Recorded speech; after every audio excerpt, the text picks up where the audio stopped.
Victoria Caldwell stood at the center of the Emerald Room's grand ballroom, her diamond necklace catching the chandelier light as she announced to 200 guests that her son deserved better than a girl from nowhere who brought nothing to the family name. I smiled politely, excused myself from the charity gala, and walked out knowing exactly what skeletons were hiding in her perfectly curated past. By morning, she was calling me in tears, begging me to keep her secrets buried. Before we jump back in, tell us where you're tuning in from, and if this story touches you, make sure you're subscribed because tomorrow, I've saved something extra special for you. The invitation to the Ashwood Heights Spring Charity Gala had arrived 3 weeks earlier, embossed in gold lettering on cream cardstock that probably cost more than my first car. Victoria Caldwell, as chairwoman of the Metropolitan Arts Foundation, cordially invites you to an evening of philanthropy and elegance. Black tie required. I'd held that invitation in my hands, reading between the elegant script to understand what it really meant. This wasn't just another fundraiser. This was Victoria's stage, her kingdom, and I was expected to perform my role as the devoted daughter-in-law who knew her place. I should have known something was wrong when Ethan kissed my forehead that morning and told me the dress I'd chosen was perfect without actually looking at it. We'd been married for 3 years, together for 5, and I'd learned to read the subtle shifts in his attention. Lately, he'd been distant in ways I couldn't quite name. Not cold, just absent, as if his mind was always somewhere else even when his body occupied the same room. The navy gown I'd selected was elegant but understated, which seemed appropriate for an event where I'd be surrounded by women whose jewelry collections could fund small countries. I wasn't trying to compete with Victoria's social circle. I'd learned early in our relationship that attempting to match their inherited wealth was a game I could never win. My strategy had always been quiet competence, proving my worth through actions rather than appearances. Harper & Green Designs, the interior design firm I'd built with my business partner Marcus, had grown steadily over the past 8 years. We weren't landing magazine covers or celebrity clients, but we had a solid reputation for transforming spaces with creativity and attention to detail. Our portfolio included boutique hotels, upscale restaurants, and private residences throughout the city.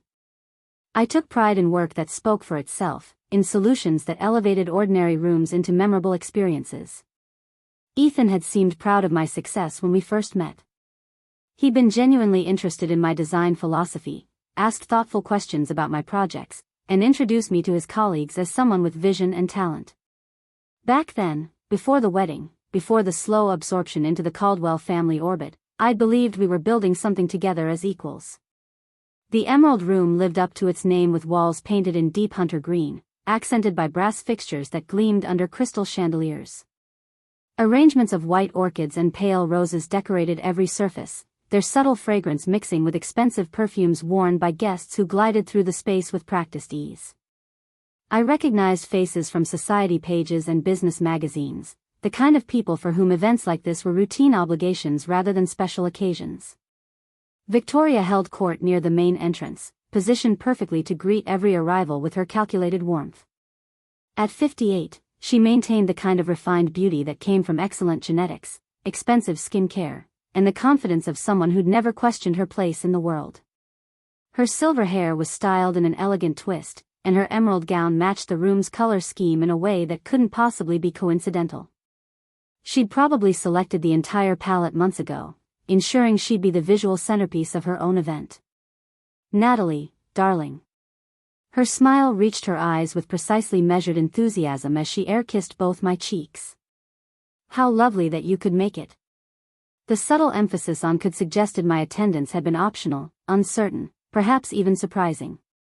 Ethan was already inside networking with potential investors for the family's latest development project. You know how these events are, business before pleasure.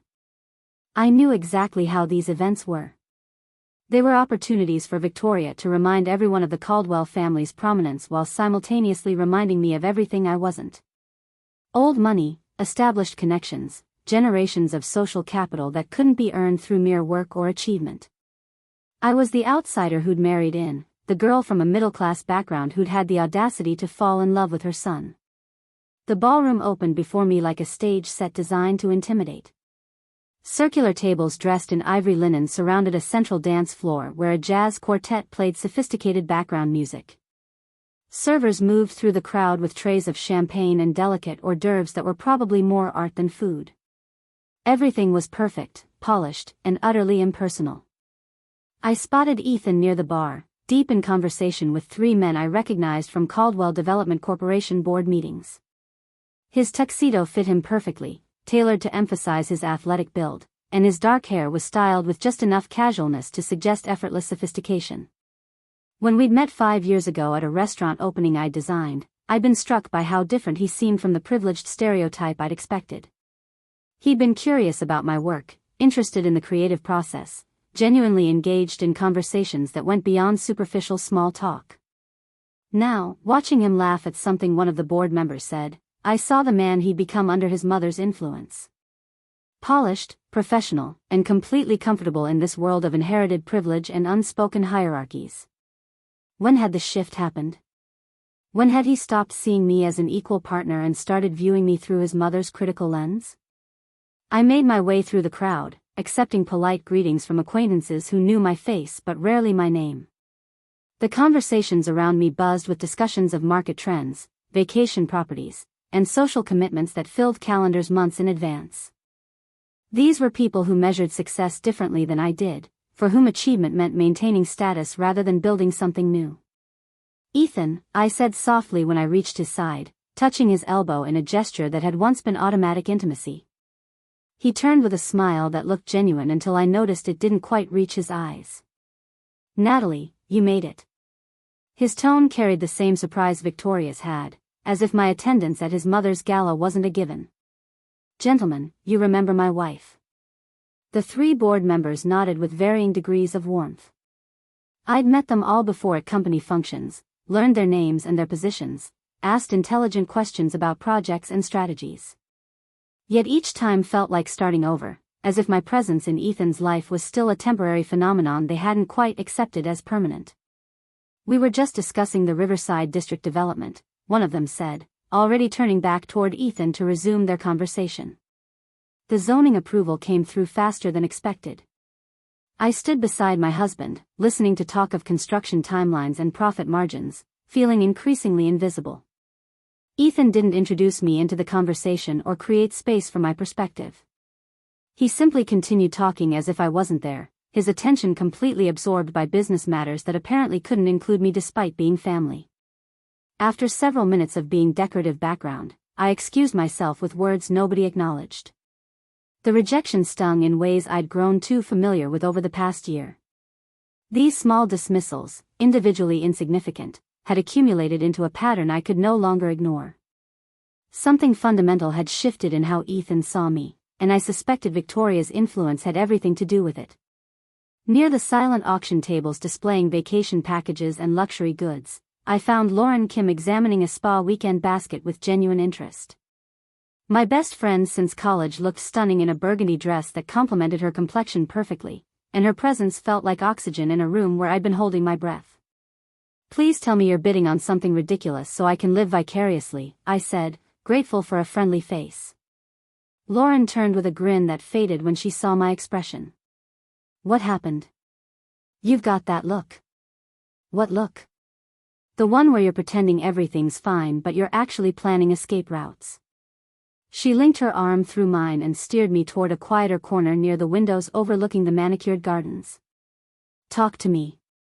I glanced back toward where Ethan remained engrossed in his business discussion, completely unaware of my absence. He didn't even notice I left. I stood right next to him for 10 minutes and it was like I wasn't there. Lauren's jaw tightened with the protective anger of someone who'd witnessed too many similar moments over the past year. This is getting worse. You know that, right? The way they treat you isn't normal. Before I could respond, Victoria's voice rang out across the ballroom with the practiced projection of someone accustomed to commanding attention.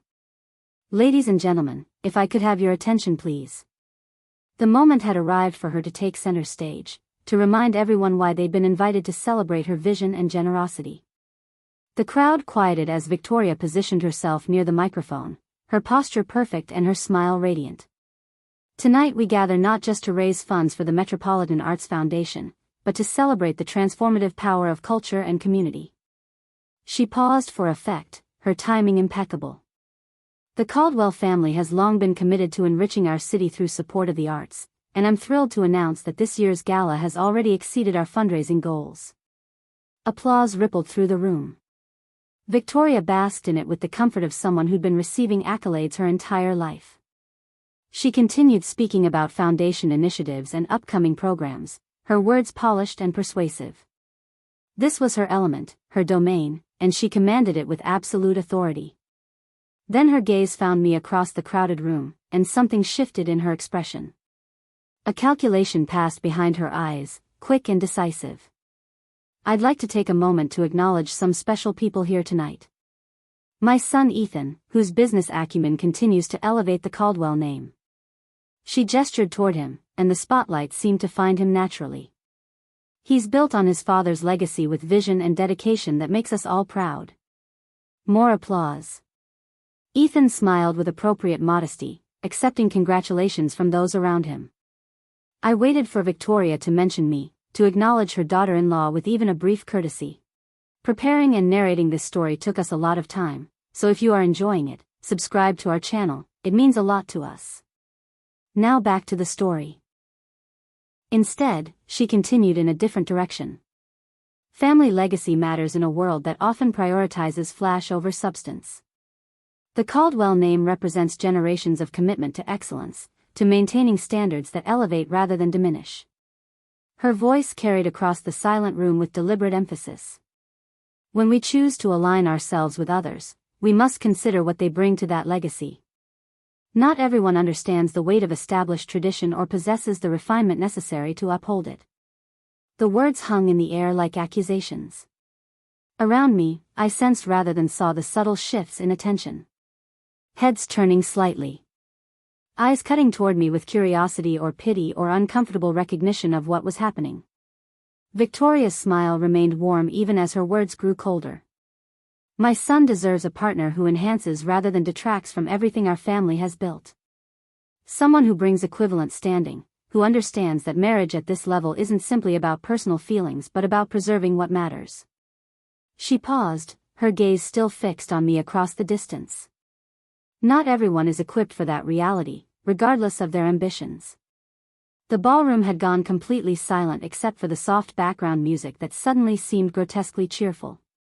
Every person in that room understood exactly what Victoria was saying and to whom she was saying it.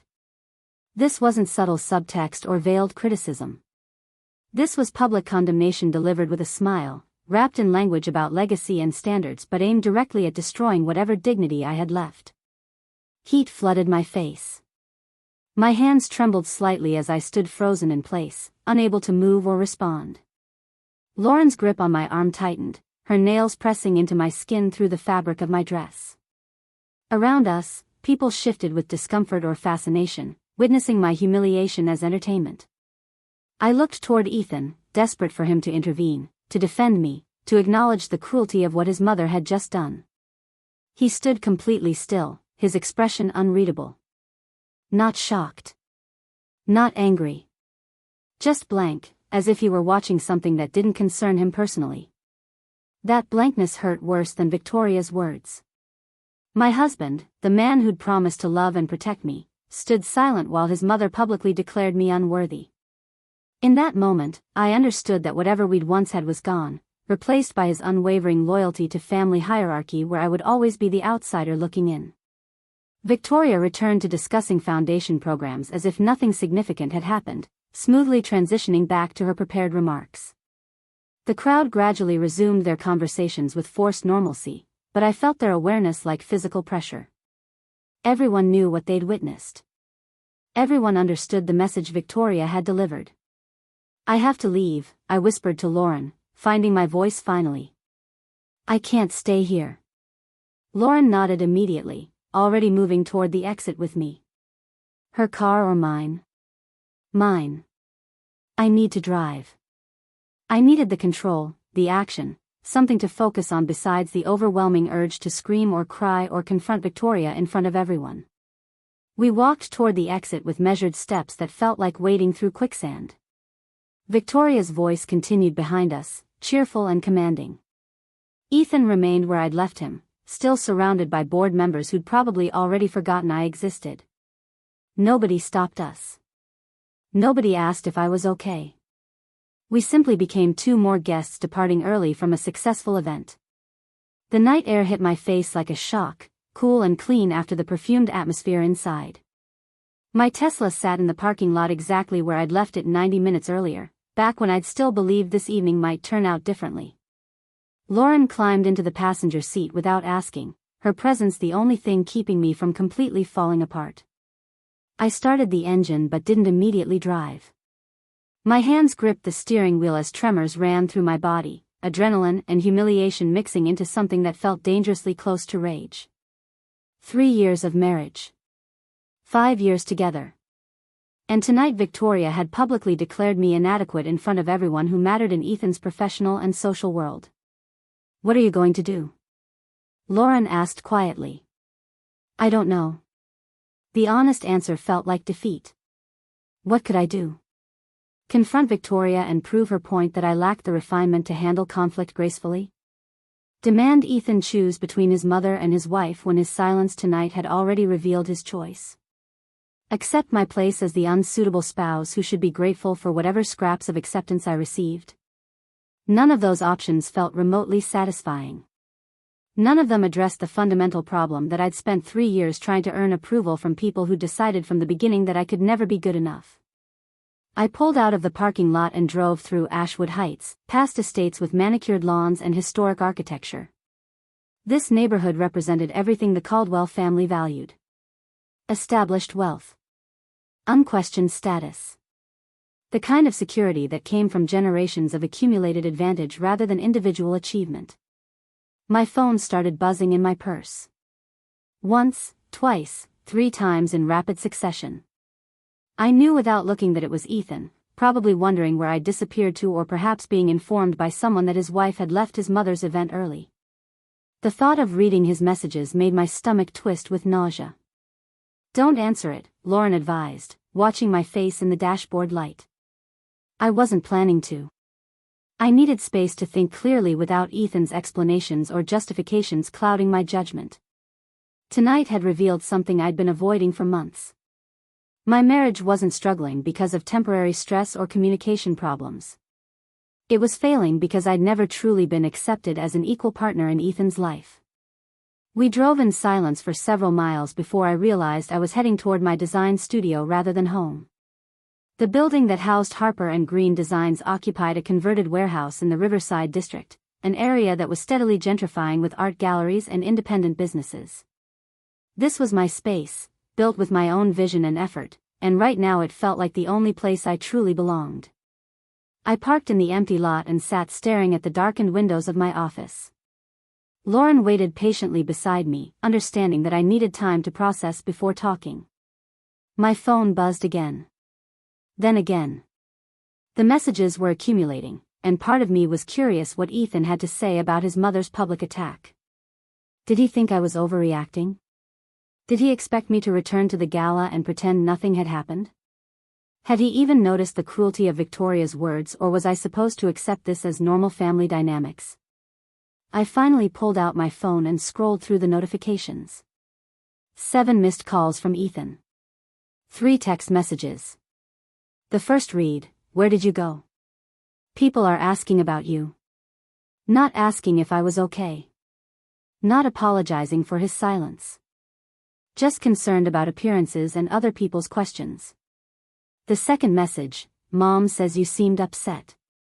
Was it something she said during her speech? Was it something she said?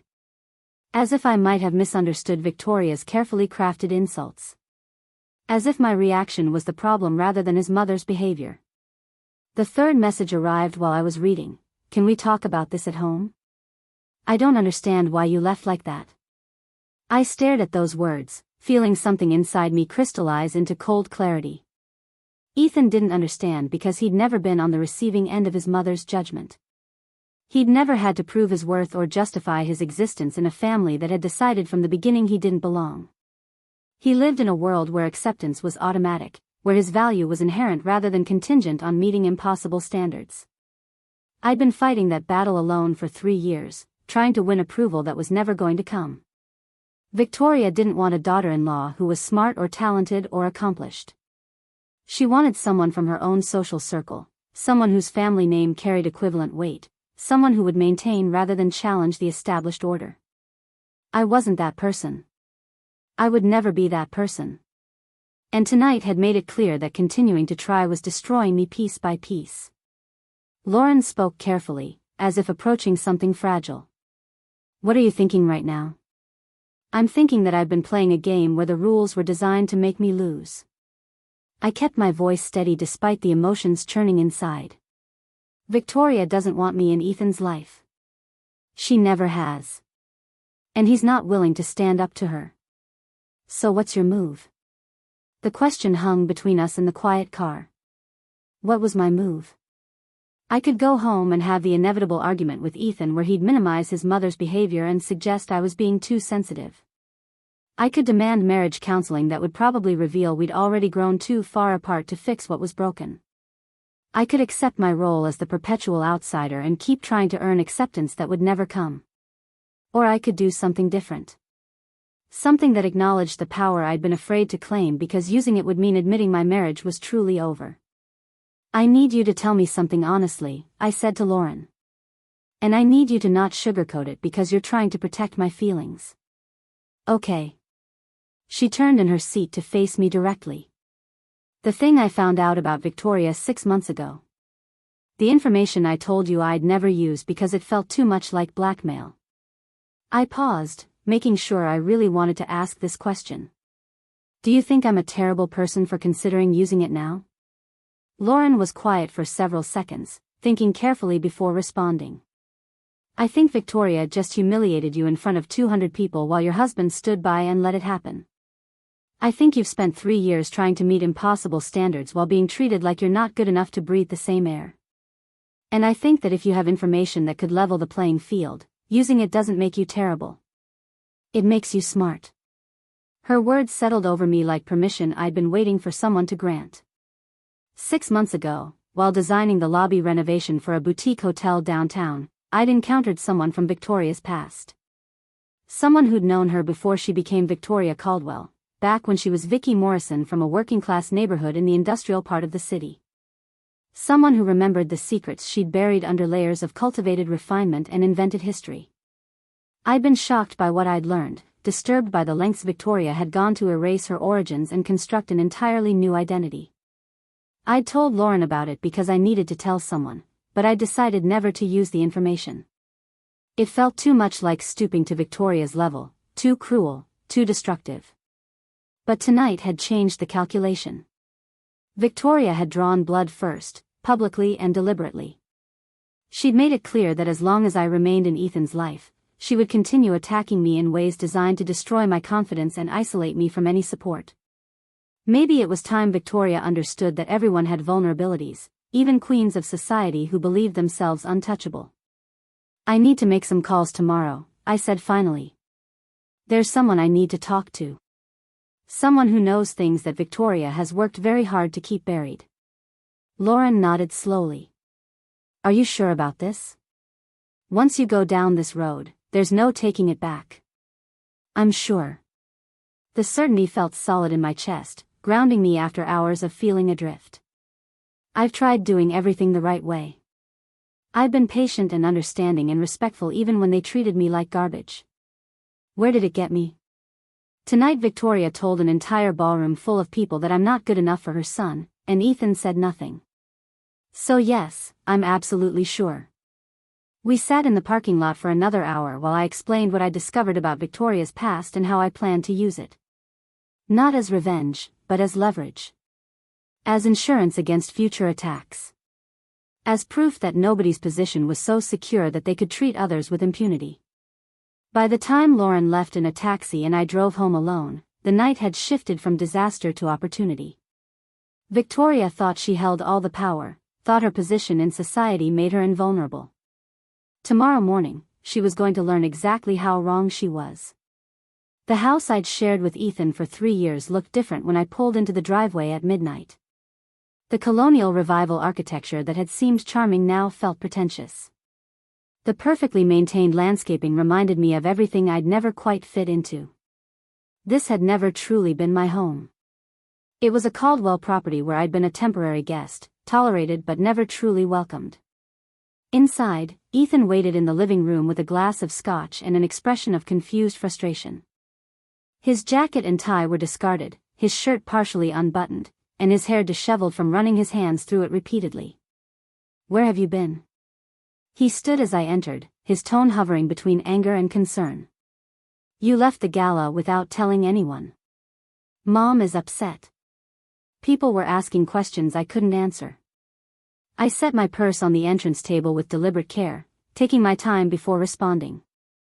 "Your mother publicly humiliated me in front of everyone at that event. She stood at a microphone and told 200 people that I'm not good enough for you, that I lack the refinement and standing to be part of your family. And you stood there and said nothing." Ethan had the grace to look uncomfortable. "She was talking about family legacy in general terms. I don't think she meant it personally." The denial was so absurd I almost laughed. She looked directly at me while she said it, "Ethan." Everyone in that room knew exactly who she was talking about. "And you know it too. You're just pretending not to because it's easier than admitting your mother is cruel. That's not fair." He moved toward me, reaching for my hands. "Mom has high standards. She wants the best for our family. That doesn't mean she was attacking you specifically." I pulled away from his touch, disgusted by how easily he could rewrite reality to protect his mother. I've spent 3 years trying to meet those impossibly high standards. I've attended every family function. I've been respectful and patient and understanding even when your mother treated me like hired help. Tonight she repaid that by publicly declaring me inadequate. And you're defending her. I'm not defending anyone. I'm trying to understand why you ran off instead of handling this like an adult." The accusation hit exactly where he'd intended, suggesting my reaction was the real problem rather than Victoria's behavior. This was how it always worked with the Caldwells. They could say or do whatever they wanted, and any objection was framed as oversensitivity or immaturity. "I'm done," I said quietly. The words surprised me as much as they seemed to surprise Ethan. "I'm done trying to earn approval from people who decided years ago that I would never be good enough. I'm done making excuses for your mother's cruelty. And I'm done being married to someone who won't stand up for me when it matters." Ethan's face went pale. "You're not serious. You're upset about tonight and you're saying things you don't mean." I've never been more serious about anything in my life. I moved toward the stairs, suddenly exhausted beyond measure. "Tomorrow I'm calling a lawyer. We both know this marriage has been over for a while. Tonight just made it official. Natalie, wait." He followed me up the stairs, his voice rising with panic he hadn't shown at the gala. "We can fix this. We can talk to Mom together. We can work this out." I paused on the landing, turning to look at the man I'd loved for 5 years.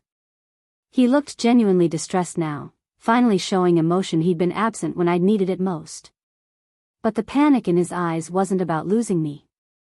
It was about losing control of a situation that had spiraled beyond his ability to manage with charm and deflection. "Your mother doesn't want to work things out, Ethan. She wants me gone.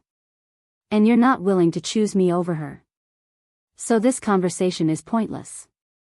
I continued to our bedroom and closed the door firmly behind me, locking it for the first time in our marriage. On the other side, I could hear Ethan pacing in the hallway, occasionally starting to knock and then stopping himself. Eventually, his footsteps retreated toward the guest room. I sat on the edge of our bed and allowed myself to feel the full weight of what had just happened. My marriage was over. The life I'd built over the past 5 years was disintegrating. Tomorrow would bring difficult conversations and painful decisions. But underneath the grief and shock, I felt something else stirring. Relief. Freedom. The knowledge that I was finally choosing myself over the impossible task of winning approval from people determined to withhold it. My phone sat on the nightstand, still full of unread messages from Ethan. I ignored them and opened my contacts instead, scrolling to a name I'd saved 6 months ago but never called.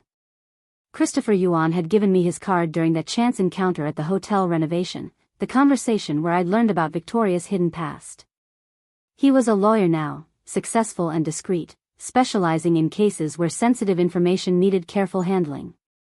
He'd offered his services if I ever needed them, understanding what it meant to discover secrets that could destroy carefully constructed lives.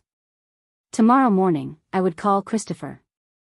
I would tell him everything I knew about Victoria's past and ask him how best to use that information to protect myself from future attacks. Not revenge, I reminded myself.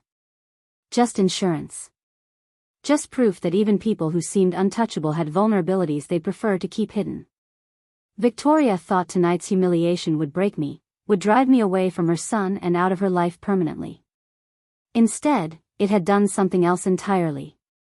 It had freed me from caring what she thought. It had released me from the exhausting work of trying to be someone I was never going to become.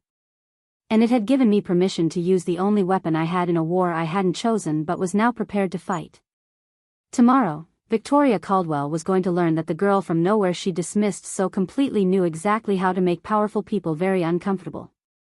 She was going to discover that everyone's past held secrets, and some secrets were valuable enough to change the balance of power completely. I fell asleep that night not with grief, but with anticipation. The game was about to change, and for the first time in 3 years, I was ready to play by my own rules. Morning light filtered through the bedroom curtains with an insistence that matched my rising determination. I'd slept surprisingly well considering the previous night's disaster, waking at 6 with clarity I hadn't experienced in months. The emotional fog that had clouded my judgment throughout my marriage seemed to have lifted overnight, replaced by sharp focus on what needed to happen next. Ethan was already gone when I emerged from the bedroom. A note on the kitchen counter informed me he'd left early for a breakfast meeting with investors, his handwriting hurried and the message brief. "We need to talk tonight.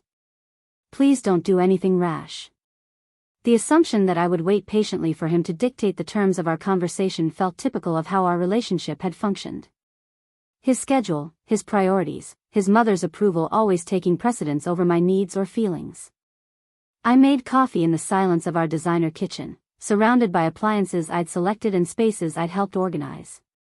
The irony wasn't lost on me that I'd built a beautiful home for a marriage that had been crumbling from the foundation. All the carefully chosen details and thoughtful design couldn't compensate for fundamental incompatibility and a mother-in-law determined to destroy me. My phone sat on the counter where I'd left it charging overnight.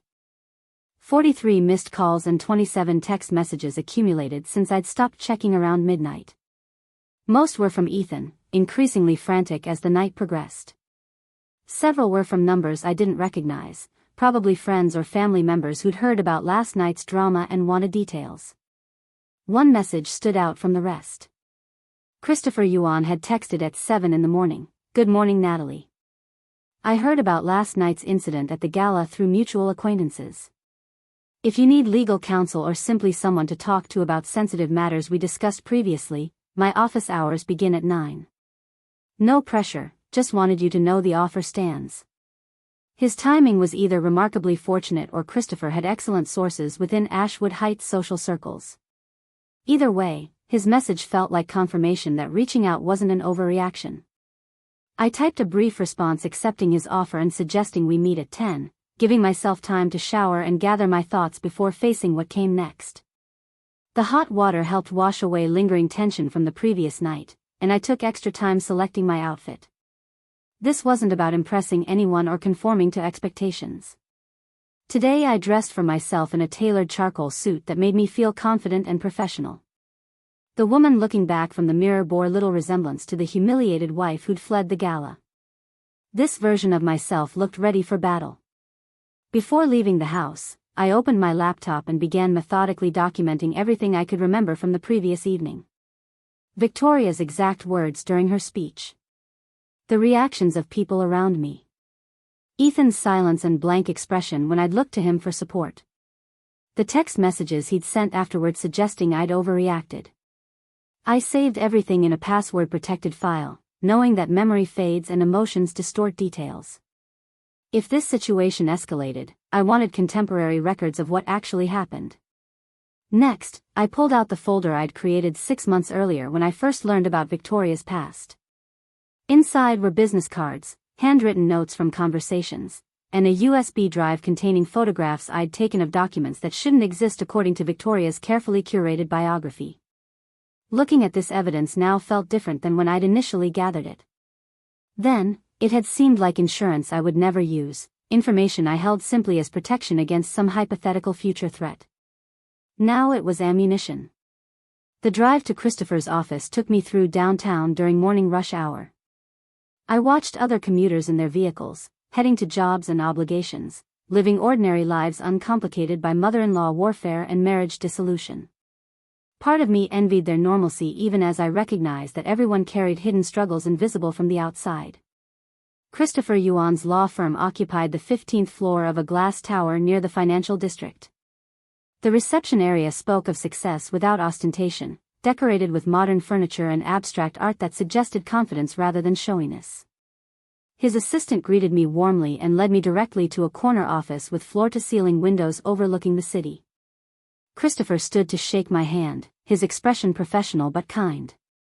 He was in his early 40s, impeccably dressed in a navy suit, with the bearing of someone accustomed to handling delicate situations requiring both intelligence and discretion. We'd met briefly during the hotel renovation project, and later again when he'd recognized me at a coffee shop and revealed what he knew about Victoria's hidden history. "Thank you for seeing me on such short notice," I said, settling into the leather chair across from his desk. "Of course." He sat and folded his hands, giving me his complete attention. "I want to start by saying that whatever you share here is protected by attorney-client privilege, assuming you'd like to retain my services. Nothing leaves this room without your explicit permission." "I'd like to retain you, yes. Not just for divorce proceedings, though that's coming. I need counsel on how to handle sensitive information I have about someone who's made it clear she intends to destroy me socially and personally." Christopher nodded, his expression neutral. "Victoria Caldwell. When we spoke 6 months ago, you mentioned you discovered things about her past that didn't match her public persona. Have those circumstances changed? Last night she stood in front of 200 people at a charity gala and publicly declared me unworthy of being part of her family. My husband, her son, stood by silently and let it happen. Then he came home and told me I was overreacting." I paused, feeling anger rise at the memory. "So yes, circumstances have changed. I'm no longer willing to protect her secrets while she actively works to humiliate me."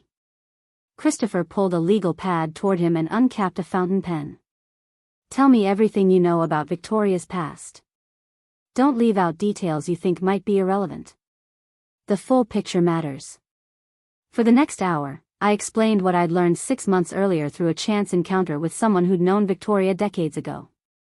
The woman Christopher and I both knew as Victoria Caldwell, philanthropist and society matriarch, had been born Vicky Morrison in a working-class neighborhood on the industrial side of the city. Her father had worked in a factory. Her mother had cleaned houses for wealthy families in Ashwood Heights, including the Caldwell estate. Victoria had been smart and ambitious, earning a scholarship to a local college where she'd studied business. But her real education came from carefully observing the families her mother worked for, learning their mannerisms and speech patterns, adopting their tastes and preferences until she could pass convincingly as someone born to privilege rather than someone who'd scrubbed their toilets. She'd met Richard Caldwell, Ethan's father, when she was 23 and working as a secretary at his company. The official story claimed they'd met at a charity function, both from similar backgrounds, falling in love over shared values and compatible social standings. The truth was messier and more calculated. Victoria had pursued Richard deliberately, transforming herself into exactly the kind of woman his family would accept, erasing every trace of her actual background in the process. When Richard's parents had commissioned a private investigation into Victoria's history before approving the engagement, she'd somehow managed to manufacture an entirely false background.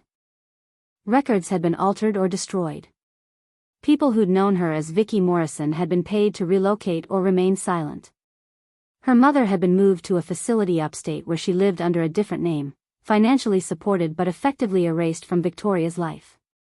Christopher listened without interrupting, taking occasional notes. When I finished, he set down his pen and looked at me seriously. This information, if accurate and provable, would be devastating to Victoria's social position. The Ashwood Heights community takes lineage and authenticity very seriously. Learning that she fabricated her entire background would destroy her credibility completely. I have proof, I said, pulling out the USB drive from my purse. Photographs of original documents before they were altered. Testimony from people who knew her as Vicky Morrison. Records of payments made to ensure silence. I didn't gather this information to use against her. I stumbled onto it accidentally and kept it only as protection. But now I need to understand my options. Christopher took the drive and plugged it into his computer, scanning through files methodically. His expression remained neutral, but I could see the wheels turning as he evaluated what this evidence represented legally and strategically. After several minutes, he removed the drive and returned it to me. This is substantial. Well documented. Potentially explosive. He leaned back in his chair, considering his words carefully. Here's what you need to understand about using information like this. It's a nuclear option. Once deployed, there's no walking it back. Victoria's reputation would be destroyed, yes, but you'd also be the person who destroyed it. That brings its own complications. I'm not looking to publicly destroy her, I clarified. I'm looking for leverage to protect myself. Victoria has made it clear she wants me out of Ethan's life, and she's willing to use her social influence to isolate and humiliate me. I need something that makes her understand that attacking me comes with consequences. So you want mutually assured destruction. She leaves you alone or you reveal what you know. Exactly. I'm filing for divorce regardless. Ethan has proven he'll never stand up to his mother, so that marriage is over. But I don't want Victoria spending the next year or decade using her influence to damage my business or my reputation. I need her to know that I can hurt her just as badly as she can hurt me. Christopher nodded slowly. That's a reasonable goal, and this information gives you significant leverage. However, there are ethical and legal considerations we need to discuss. First, how did you obtain these documents and testimonies? I explained the circumstances in detail. The hotel renovation project that put me in contact with someone who'd grown up in Victoria's old neighborhood. The conversations that revealed Victoria's true background. The documents I'd photographed were public records that Victoria had assumed were destroyed or lost, not stolen materials. The testimonies came from people willing to speak voluntarily, not through coercion. That's good, Christopher said. Nothing here crosses into illegal territory. You haven't stolen documents or threatened anyone. You've simply compiled information that's technically public, even if Victoria worked hard to bury it. That gives you solid legal ground. So what do I do with it? How do I approach Victoria in a way that protects me without turning me into the villain? We craft a very careful message. You request a private meeting with Victoria, just the two of you. You explain calmly that you're filing for divorce and expect the process to proceed without interference. You make it clear that you have information about her past that you'd prefer never to use, but that you're prepared to protect yourself if she continues attacking you. You're not threatening her explicitly. You're simply establishing boundaries. And if she doesn't take me seriously? Then you provide a small demonstration. Nothing that would destroy her completely, but enough to prove you're not bluffing. Perhaps you mention specific details that only someone with real knowledge would know. Maybe you reference a document she thought was destroyed or a person she paid to disappear. You show your cards without playing your full hand. The strategy made sense. I wasn't interested in revenge for its own sake, despite the satisfaction it might bring. I wanted safety and the freedom to rebuild my life without Victoria sabotaging every step. If I could achieve that through strategic deterrence rather than mutual destruction, so much the better. There's one more thing you should consider, Christopher added. Victoria built her entire life on a fabricated identity. That means she's spent decades living with the fear of exposure. She's probably more paranoid and defensive than most people because she knows what she has to lose. Approaching her with this information might trigger extreme reactions. What kind of reactions? Anything from complete capitulation to aggressive counterattacks. She might try to discredit you preemptively or paint you as vindictive and unstable. She might attempt to buy your silence with money or threats. She might even try to use her influence to damage you legally or professionally before you can use what you know. You need to be prepared for escalation. His warning was sobering but not surprising. Victoria hadn't achieved her position by being passive or accepting defeat gracefully. If she felt cornered, she'd fight with every resource at her disposal. That meant I needed to be strategic about timing and approach, minimizing her opportunity to strike first while maximizing my own protections. We spent another hour discussing specific tactics and contingencies. Christopher agreed to draft a formal letter requesting a private meeting with Victoria, carefully worded to convey seriousness without explicit threats. He'd also begin preliminary work on divorce filings, ensuring everything was ready when I decided to move forward officially. His retainer fee was substantial but worth the expertise and discretion he provided. When I left his office at noon, I felt simultaneously empowered and anxious. The wheels were in motion toward confrontation I couldn't avoid. Victoria would respond to my request for a meeting, and that response would determine how aggressively I needed to play the cards I held. My phone showed multiple missed calls from Ethan during my meeting with Christopher. His messages had evolved from confused to angry to worried, a progression that might have concerned me yesterday but now felt like white noise.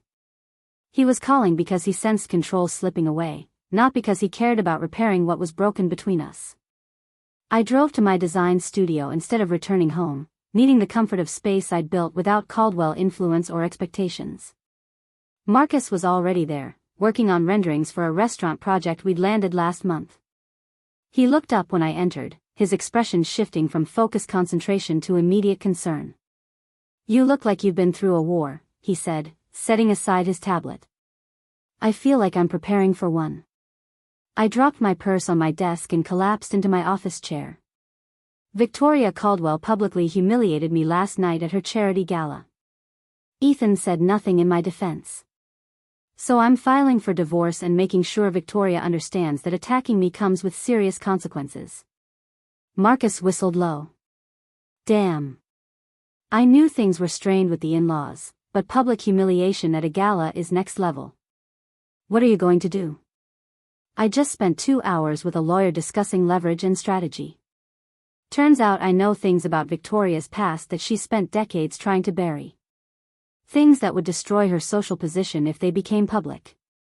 I'm not planning to expose her unless she forces my hand, but she needs to know I have the ability to do serious damage. He studied me carefully, probably assessing whether I'd thought this through or was acting from raw emotion. That's a dangerous game. Are you sure you want to go there? I'm sure I can't spend the rest of my life looking over my shoulder, wondering when Victoria will strike next. She made the rules. I'm just learning to play by them. I pulled up project files on my computer, needing the normalcy of work to ground me. How's the restaurant design coming?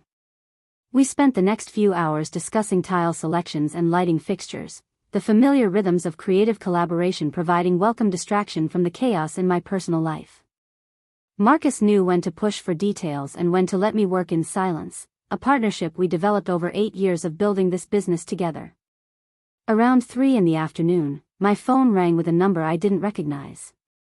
I hesitated before answering, wondering if this was another concerned friend or family member wanting details about last night's drama.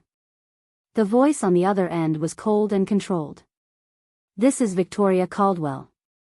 I understand you've requested a meeting to discuss certain matters. I'm available tomorrow at 10 at my home. Come alone." She hung up before I could respond, leaving me staring at my phone in surprise. Christopher had sent the meeting request less than 4 hours ago. Victoria's rapid response suggested either she was taking this very seriously or she was confident she could handle whatever I might throw at her. Either way, tomorrow morning would determine the trajectory of everything that followed. I called Christopher immediately to inform him of Victoria's response. He advised me to record the conversation if legally permissible in our state, to bring copies of key documents but not originals, and to have an exit strategy in case things escalated beyond productive dialogue.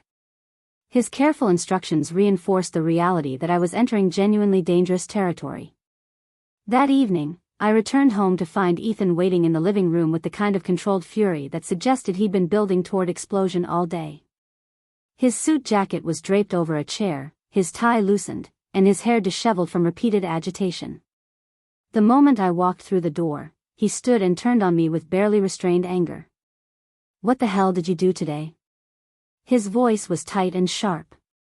"My mother called me at work, absolutely livid. She said you've hired a lawyer and requested a private meeting to discuss threatening her. Are you insane?" I set down my bags calmly, refusing to match his energy. "Your mother publicly humiliated me last night in front of everyone who matters in your professional world. I'm filing for divorce because you've made it clear you'll never stand up to her. And yes, I've requested a meeting to establish boundaries for how she treats me going forward." "By threatening her?" Ethan moved closer, his face flushed with emotion I'd rarely seen from him. "What could you possibly threaten her with? She's one of the most respected women in this city. That's between your mother and me." I moved toward the stairs, done with this conversation. "If you want to discuss our divorce, we can do that with lawyers present. Otherwise, I don't have anything else to say to you tonight." He grabbed my arm as I passed, not hard but firmly enough to stop my movement. "Don't walk away from me. We need to talk about this. About last night. About whatever you're planning with my mother. About our marriage." I looked down at his hand on my arm, then up at his face. "When I needed you to talk last night, you said nothing. When your mother told a room full of people that I wasn't good enough for your family, you stood silent. Now you want to talk because your mother is upset?" I pulled my arm free. "It's too late, Ethan. Whatever we had is gone." His expression cycled through anger to confusion to something that might have been genuine regret. "I'm sorry I didn't defend you last night. You're right. I should have said something. I should have stood up for you. Yes, you should have. But you didn't because you never will. Your loyalty to your mother will always supersede your commitment to me. That's not a marriage. That's me being the permanent outsider in your family dynamic. That's not fair." He ran his hands through his hair, frustration evident in every gesture. "My mother has certain expectations. She's from a different generation with different values. I've been trying to bridge that gap, to help her see your value. I don't need you to help anyone see my value, Ethan. I know my worth. The problem is you've never fully believed in it yourself. You've always seen me through your mother's critical lens, always wondering if she might be right that I'm not quite good enough for the Caldwell name." The accusation hung in the air between us, and his inability to immediately deny it told me everything I needed to know. Some part of him, perhaps unconscious, had always questioned whether Victoria was right about me. That doubt had poisoned our relationship from the beginning, creating a foundation too weak to support the structure we'd tried to build. "I'm meeting with your mother tomorrow," I continued. "What happens in that conversation will determine how messy this divorce becomes. I suggest you stay out of it and let us handle this directly. What are you going to say to her? What do you have that would make my mother worried enough to agree to meet with you?" I smiled without humor. "Ask her about Vicky Morrison. See what she says." I left him standing in the living room, his face gone pale, and climbed the stairs to pack an overnight bag. I wouldn't be sleeping in this house tonight or probably ever again. Lauren had already offered her guest room, and I'd accepted gratefully. Tomorrow I'd face Victoria in her own domain, but tonight I needed to be somewhere that felt safe and supportive. As I gathered my things, my phone buzzed with a text from Christopher. "Everything set for tomorrow? Remember, stay calm, document everything, and don't make threats you're not prepared to follow through on. You're establishing boundaries, not declaring war." "Not yet, anyway." I replied, confirming I understood and would follow his guidance. Then I added one more message. "What if she doesn't take me seriously? What if she thinks I'm bluffing?" His response came quickly. "Then you show her enough to prove you're not. But only enough. Keep your biggest revelations in reserve for if things truly escalate." Strategy over emotion. I finished packing and carried my bags downstairs where Ethan still stood in the same spot, looking lost and uncertain. He opened his mouth as if to say something, then closed it again, apparently unable to find words adequate for the situation. I'll have the rest of my things moved out this week, I said. You can reach me through my lawyer for anything related to the divorce. Please don't contact me directly unless it's an emergency. Natalie, wait. He followed me to the door. I know I've screwed this up. I know I haven't been the husband you deserved. But can we please just pause everything and try counseling? Maybe we can fix this if we really commit to working on it. The offer was sincere, I could hear that in his voice. But it was also far too late. You can't fix something this fundamentally broken, Ethan. Your mother will never accept me. You'll never stand up to her in any meaningful way. And I'm not willing to spend the rest of my life fighting that battle. Some things are better ended than endlessly repaired. I left before he could respond, loading my bags into my car and driving away from the house that had never quite been my home. In my rearview mirror, I saw Ethan standing in the doorway, illuminated by the entrance lights, looking smaller and more uncertain than I'd ever seen him. Lauren greeted me at her apartment with wine and the kind of fierce hug that communicated support without requiring explanations. We spent the evening on her couch, watching mindless television and not discussing tomorrow's meeting until I was ready. Around midnight, when the wine and distraction had done their work, I finally opened up about my strategy for confronting Victoria. You're sure you want to do this? Lauren asked. Once you threaten her with that information, you can't take it back. She'll always see you as a danger. She already sees me as something to be eliminated. At least this way, I'm a danger with teeth. I can protect myself instead of just absorbing whatever attacks she launches. I paused, considering my own motivations honestly. Maybe part of me wants her to understand what it feels like to be vulnerable and exposed. To know that someone else holds power over your reputation and future. That's fair. Lauren refilled our wine glasses. Just don't lose yourself in revenge. Use what you know to protect yourself, but don't become the kind of person who destroys others for satisfaction. That's Victoria's approach, not yours. Her words settled over me like a reminder of who I wanted to be when this was over. Not someone defined by bitterness or cruelty, but someone who'd stood up for herself with strength and strategy. Someone who'd refused to be destroyed and had come out the other side intact and authentic. I fell asleep that night on Lauren's guest bed, mentally rehearsing tomorrow's conversation with Victoria. Every possible scenario played through my mind, from complete capitulation to aggressive escalation. I prepared responses for each variation, finding comfort in having plans even if the reality would probably deviate from any script I imagined. Tomorrow morning, would walk into Victoria Caldwell's domain carrying information that could shatter everything she'd spent decades building. Whether I'd need to use that information depended entirely on how seriously she took my boundaries and whether she was willing to let me walk away from her family without continued warfare. Either way, the woman who showed up to that meeting wouldn't be the same person who'd been escorted from the gala in shame. That version of me was gone, replaced by someone who understood exactly how power worked and was no longer afraid to claim it for herself. Victoria had started this war with her public humiliation. Tomorrow, I would show her that some battles were better avoided than won, and that underestimating your opponent was the fastest way to lose everything. The Caldwell estate sat behind iron gates at the end of a tree-lined drive that spoke of generational wealth and carefully maintained appearances. I'd been here dozens of times over the years, for holiday dinners and family gatherings where I'd always felt slightly out of place despite my best efforts to blend in.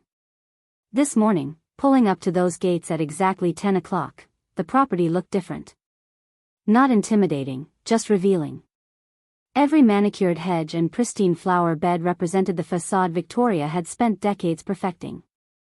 The gates opened automatically as I approached, likely triggered by security cameras monitoring the entrance. I drove slowly up the circular driveway, parking my car near the front steps where Victoria's housekeeper stood waiting. Mrs. Chen had always been kind to me during family visits, offering genuine smiles that contrasted with Victoria's calculated warmth. Today her expression was carefully neutral, giving nothing away about what awaited inside. "Mrs. Caldwell is expecting you in the sunroom," she said quietly, gesturing for me to follow her through the massive front doors. The interior of the house maintained the same pristine elegance I remembered, though now I noticed details that revealed Victoria's obsession with presenting the perfect image. Family photographs lined the hallway, but they were all carefully curated to show the Caldwells at their best, posed and professional rather than candid and genuine. The artwork was expensive but safe, the kind of pieces that signaled wealth without revealing any actual personality or taste. Mrs. Chen led me through the house to the sunroom at the back, a glass-enclosed space overlooking gardens that probably required a full-time staff to maintain. Victoria sat in a high-backed wicker chair, backlit by morning sun streaming through the windows. She'd staged this deliberately, positioning herself to appear regal and in control while forcing me to approach from a position of disadvantage. "Thank you for coming, Natalie." Victoria's voice was cool and measured. "Please, sit down. We have much to discuss." I chose a chair across from her rather than the one she gestured toward, a small act of defiance that didn't go unnoticed. Her eyes narrowed fractionally before her expression smoothed back into polite neutrality. Between us, a glass coffee table held a silver tea service that Victoria had clearly arranged for effect. Everything about this meeting was designed to reinforce her position of power. "I appreciate you agreeing to meet," I said, keeping my tone equally professional. "I think it's important we speak directly about recent events and how we move forward." Victoria poured tea into delicate china cups without asking if I wanted any, another power play establishing her as hostess and me as guest in her domain. "I understand you've retained legal counsel and made some rather serious allegations about threats. That seems quite dramatic given the circumstances." "The circumstances being you publicly declaring me unworthy of your family in front of 200 people?" I accepted the tea cup she offered but didn't drink. "That wasn't dramatic, Victoria. That was cruel and calculated." Her lips thinned slightly. "I spoke about family standards and legacy. If you chose to interpret that personally, perhaps that reflects your own insecurities rather than any attack on my part." You looked directly at me while you said those words. Everyone in that room knew exactly who you were talking about. Don't insult my intelligence by pretending otherwise. I set the teacup down untouched. I'm not here to relitigate that night. I'm here to establish clear boundaries going forward. Boundaries? Victoria's laugh was brittle and dismissive. You're the one who abandoned my son's important event, ignored his calls, and apparently hired lawyers to threaten me. Yet you speak of boundaries? I'm filing for divorce. My marriage to Ethan is over, largely because he's proven unable or unwilling to stand up to you when it matters. That's between him and me. What concerns you is how we interact after the divorce is finalized. I need to know you'll stop using your social influence to damage my reputation or my business. Why would I do such a thing? Victoria's expression remained placid, but something flickered behind her eyes. I've never interfered in your little design business. Though I can't control what others might say about your professional capabilities or personal character. There it was, the veiled threat delivered with plausible deniability. Victoria was too smart to make explicit promises to sabotage me, but her message was clear. She had the connections and influence to make my life difficult, and she wouldn't hesitate to use them. That's exactly what I'm here to prevent, I said calmly. I want your word that you'll leave me alone once the divorce is final. No whisper campaigns. No social pressure on my clients. No attempts to isolate me professionally or personally. In exchange, I'll walk away from your family quietly and never speak publicly about certain information I've discovered. Victoria's posture stiffened almost imperceptibly. Information? What information could you possibly have that would concern me? This was the moment Christopher had prepared me for. The careful revelation that proved I wasn't bluffing without showing my entire hand. I leaned forward slightly, meeting her gaze directly. I know about Vicky Morrison. I know where you really came from and what you did to erase that history. The color drained from Victoria's face so quickly I wondered if she might actually faint. Her hand trembled as she set down her own tea cup, the china rattling against the saucer. For several seconds she said nothing, her composure completely shattered by two simple sentences. I don't know what you're talking about, she finally managed, but her voice lacked its usual conviction. Yes, you do. I kept my tone gentle but firm. I know your mother cleaned houses in this neighborhood. I know you fabricated your entire background to marry into the Caldwell family. I know about the documents you altered and the people you paid to disappear. I know everything, Victoria. She stood abruptly, moving to the windows with her back to me.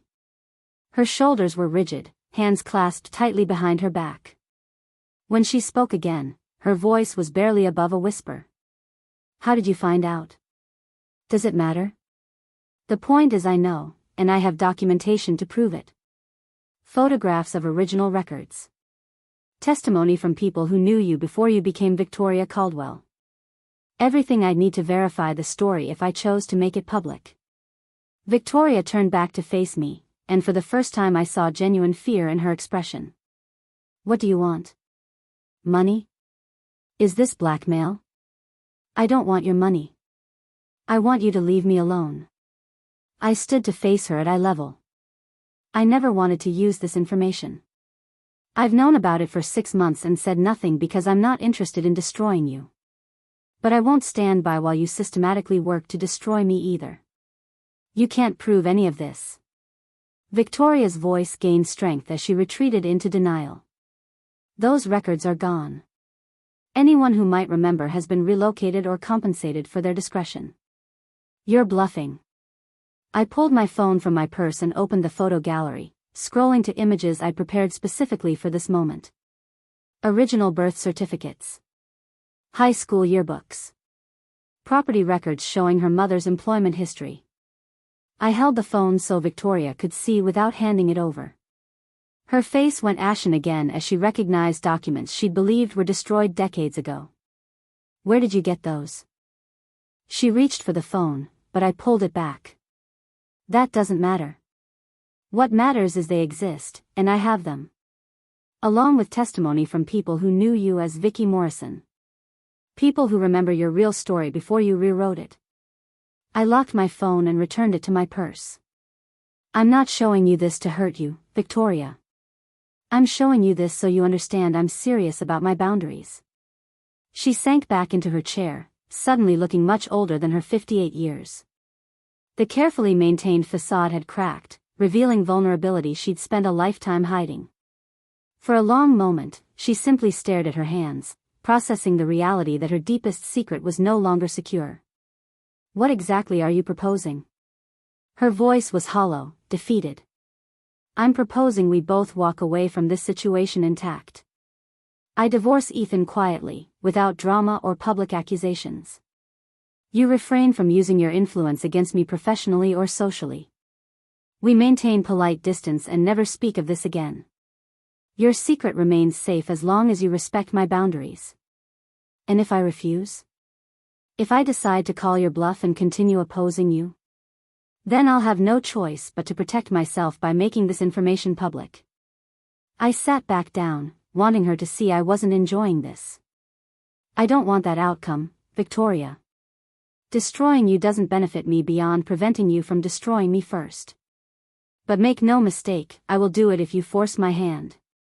Victoria studied me for a long time, reassessing everything she thought she knew about the woman she dismissed as inadequate for her son. I could see the calculations happening behind her eyes, weighing risks and options, trying to find a way to regain control of the situation. You've thought this through carefully, she said finally. More carefully than I gave you credit for. Perhaps I underestimated you. You absolutely underestimated me. I kept my voice steady. You saw someone from a modest background and assumed that meant I was weak or easily intimidated. You never bothered to learn who I actually was or what I was capable of achieving. That was your mistake, not mine. She flinched slightly at the truth in my words.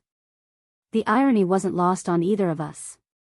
Victoria had built her entire life on escaping modest origins and hiding her true background, yet she judged me harshly for the same working-class roots she'd desperately concealed. I need time to consider this, Victoria said. You're asking me to trust that you'll keep this information confidential indefinitely. That's a significant vulnerability to accept. You've been vulnerable since the moment I discovered your secret 6 months ago. I haven't used it until now because I'm not vindictive. I only want protection from your attacks. If you leave me alone, you have my word that no one will ever hear this story from me. Your word. She laughed bitterly. Forgive me if I find that insufficient given the circumstances. Then consider my incentive structure. Exposing you destroys any chance I have of maintaining cordial relations with Ethan's family, which could complicate co-parenting if we ever had children. It damages my own reputation by making me the person who ruined a prominent society figure. And it eliminates my leverage because once the information is public, I have nothing left to protect myself with. I have every reason to keep your secret as long as you give me reason to. The logic seemed to resonate with her. Victoria was pragmatic above all else, and she could recognize when someone had outmaneuvered her strategically. The question was whether her pride would allow her to accept defeat gracefully or whether she'd escalate out of wounded ego. I want a written agreement, she said finally. Something that binds you legally to confidentiality. I shook my head. No written agreement. That creates a paper trail acknowledging this information exists and that you consider it damaging enough to require legal protection. We operate on mutual understanding and self-interest. You know what I can do to you. I know what you can do to me. We both choose not to exercise those options. Victoria's jaw tightened with frustration, but she couldn't argue with the logic. A written agreement would be evidence that could surface later, potentially creating more problems than it solved. The door to the sunroom opened suddenly, and Ethan strode in looking agitated and determined. I told you I'd handle this, Mother. You didn't need to ambush Natalie at our home. I turned in surprise. I didn't expect you here. This conversation is between your mother and me. This involves me too. Ethan moved to stand near Victoria's chair in a show of family solidarity. Whatever you think you know about my mother, whatever threats you're making, you need to stop this now before it goes too far. Victoria put a hand on his arm, her voice sharp. Ethan, please. This doesn't concern you. Of course it concerns me. You're my wife and my mother. He looked between us, confusion evident. What's going on here that you're not telling me?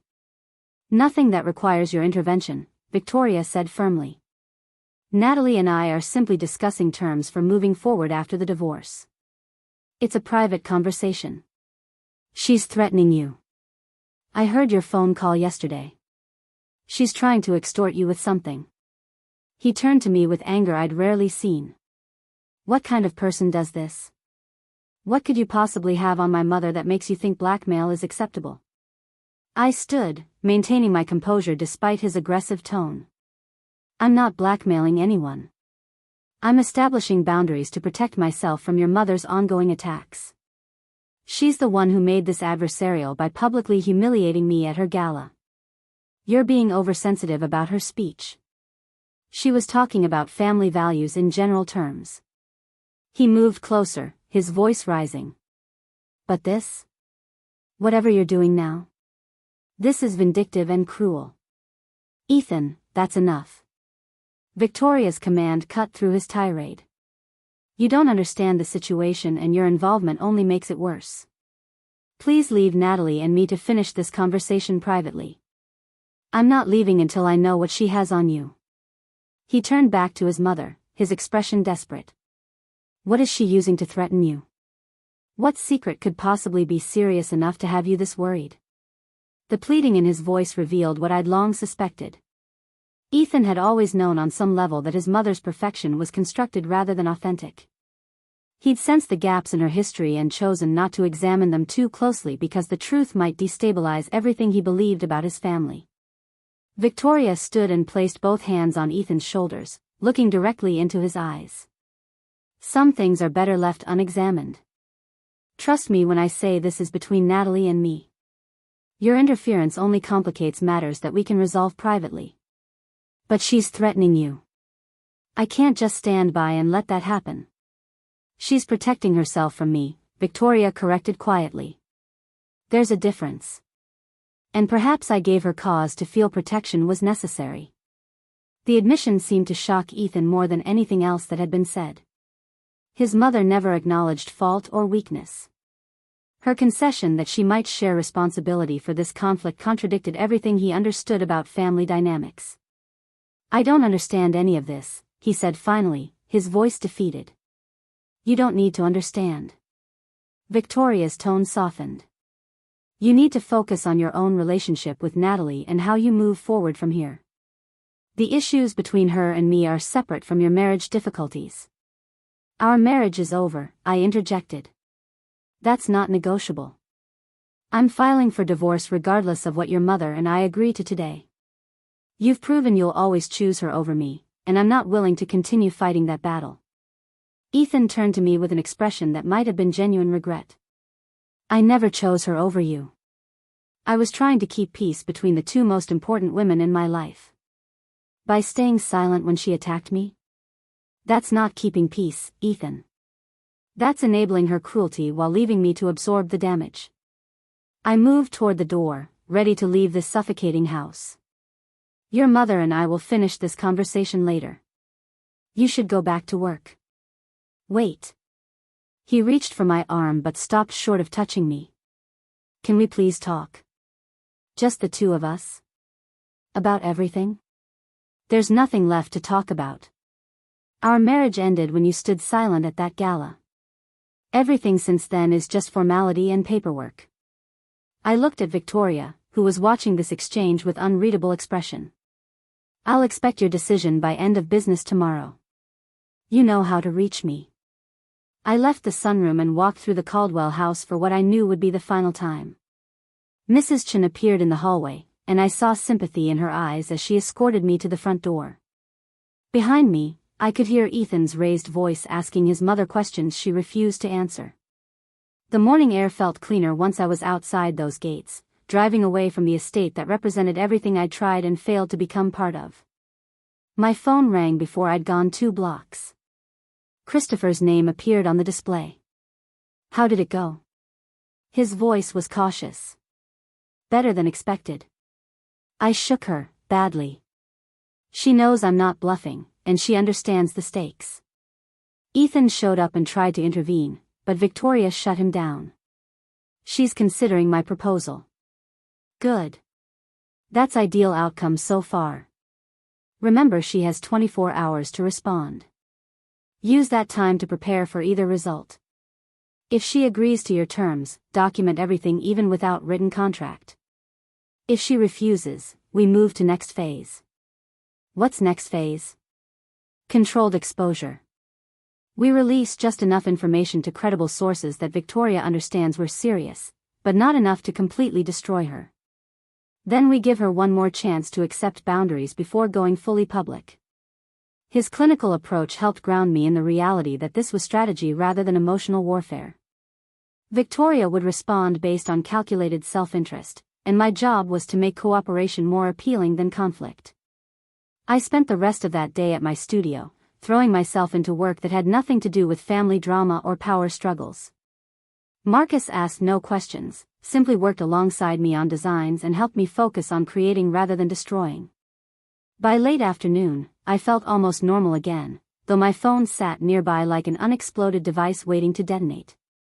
At 6:30, as I was preparing to leave for the day, my phone finally rang. Victoria's name appeared on the screen, and I took a deep breath before answering. "I accept your terms." Her voice was clipped and formal. "You have my word that I will not interfere in your professional or personal life following the divorce. In exchange, I expect your absolute discretion regarding the matters we discussed." "You have it," I confirmed. "As long as you respect my boundaries, your secret is safe." There was a long pause before she spoke again, her tone shifting to something almost vulnerable.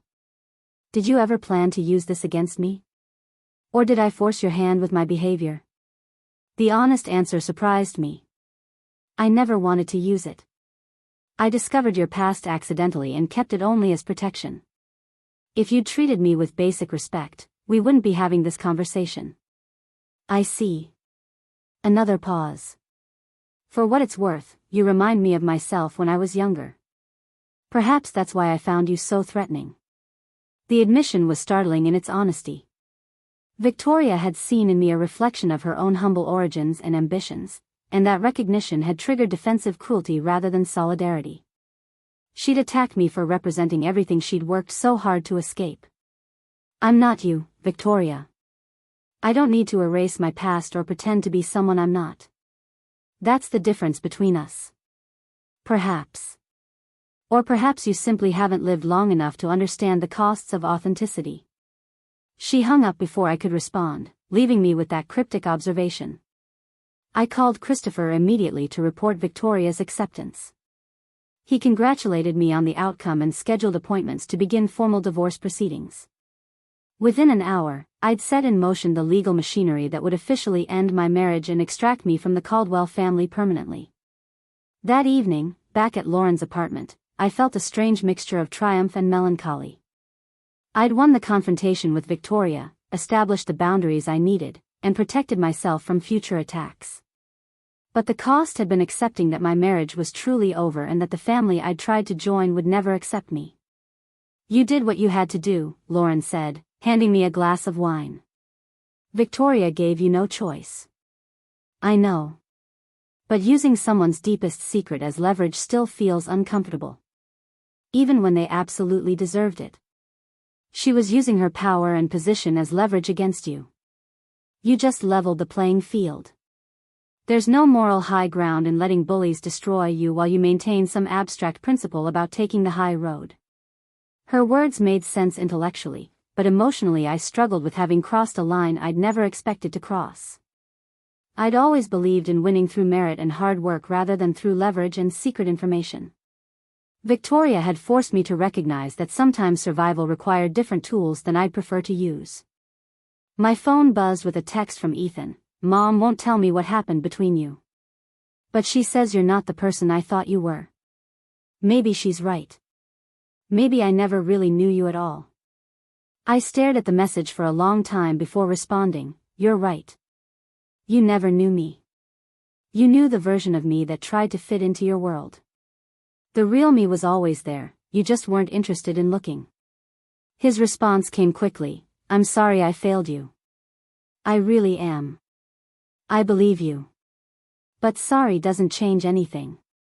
We both need to move on. There was no reply after that, and I didn't expect one.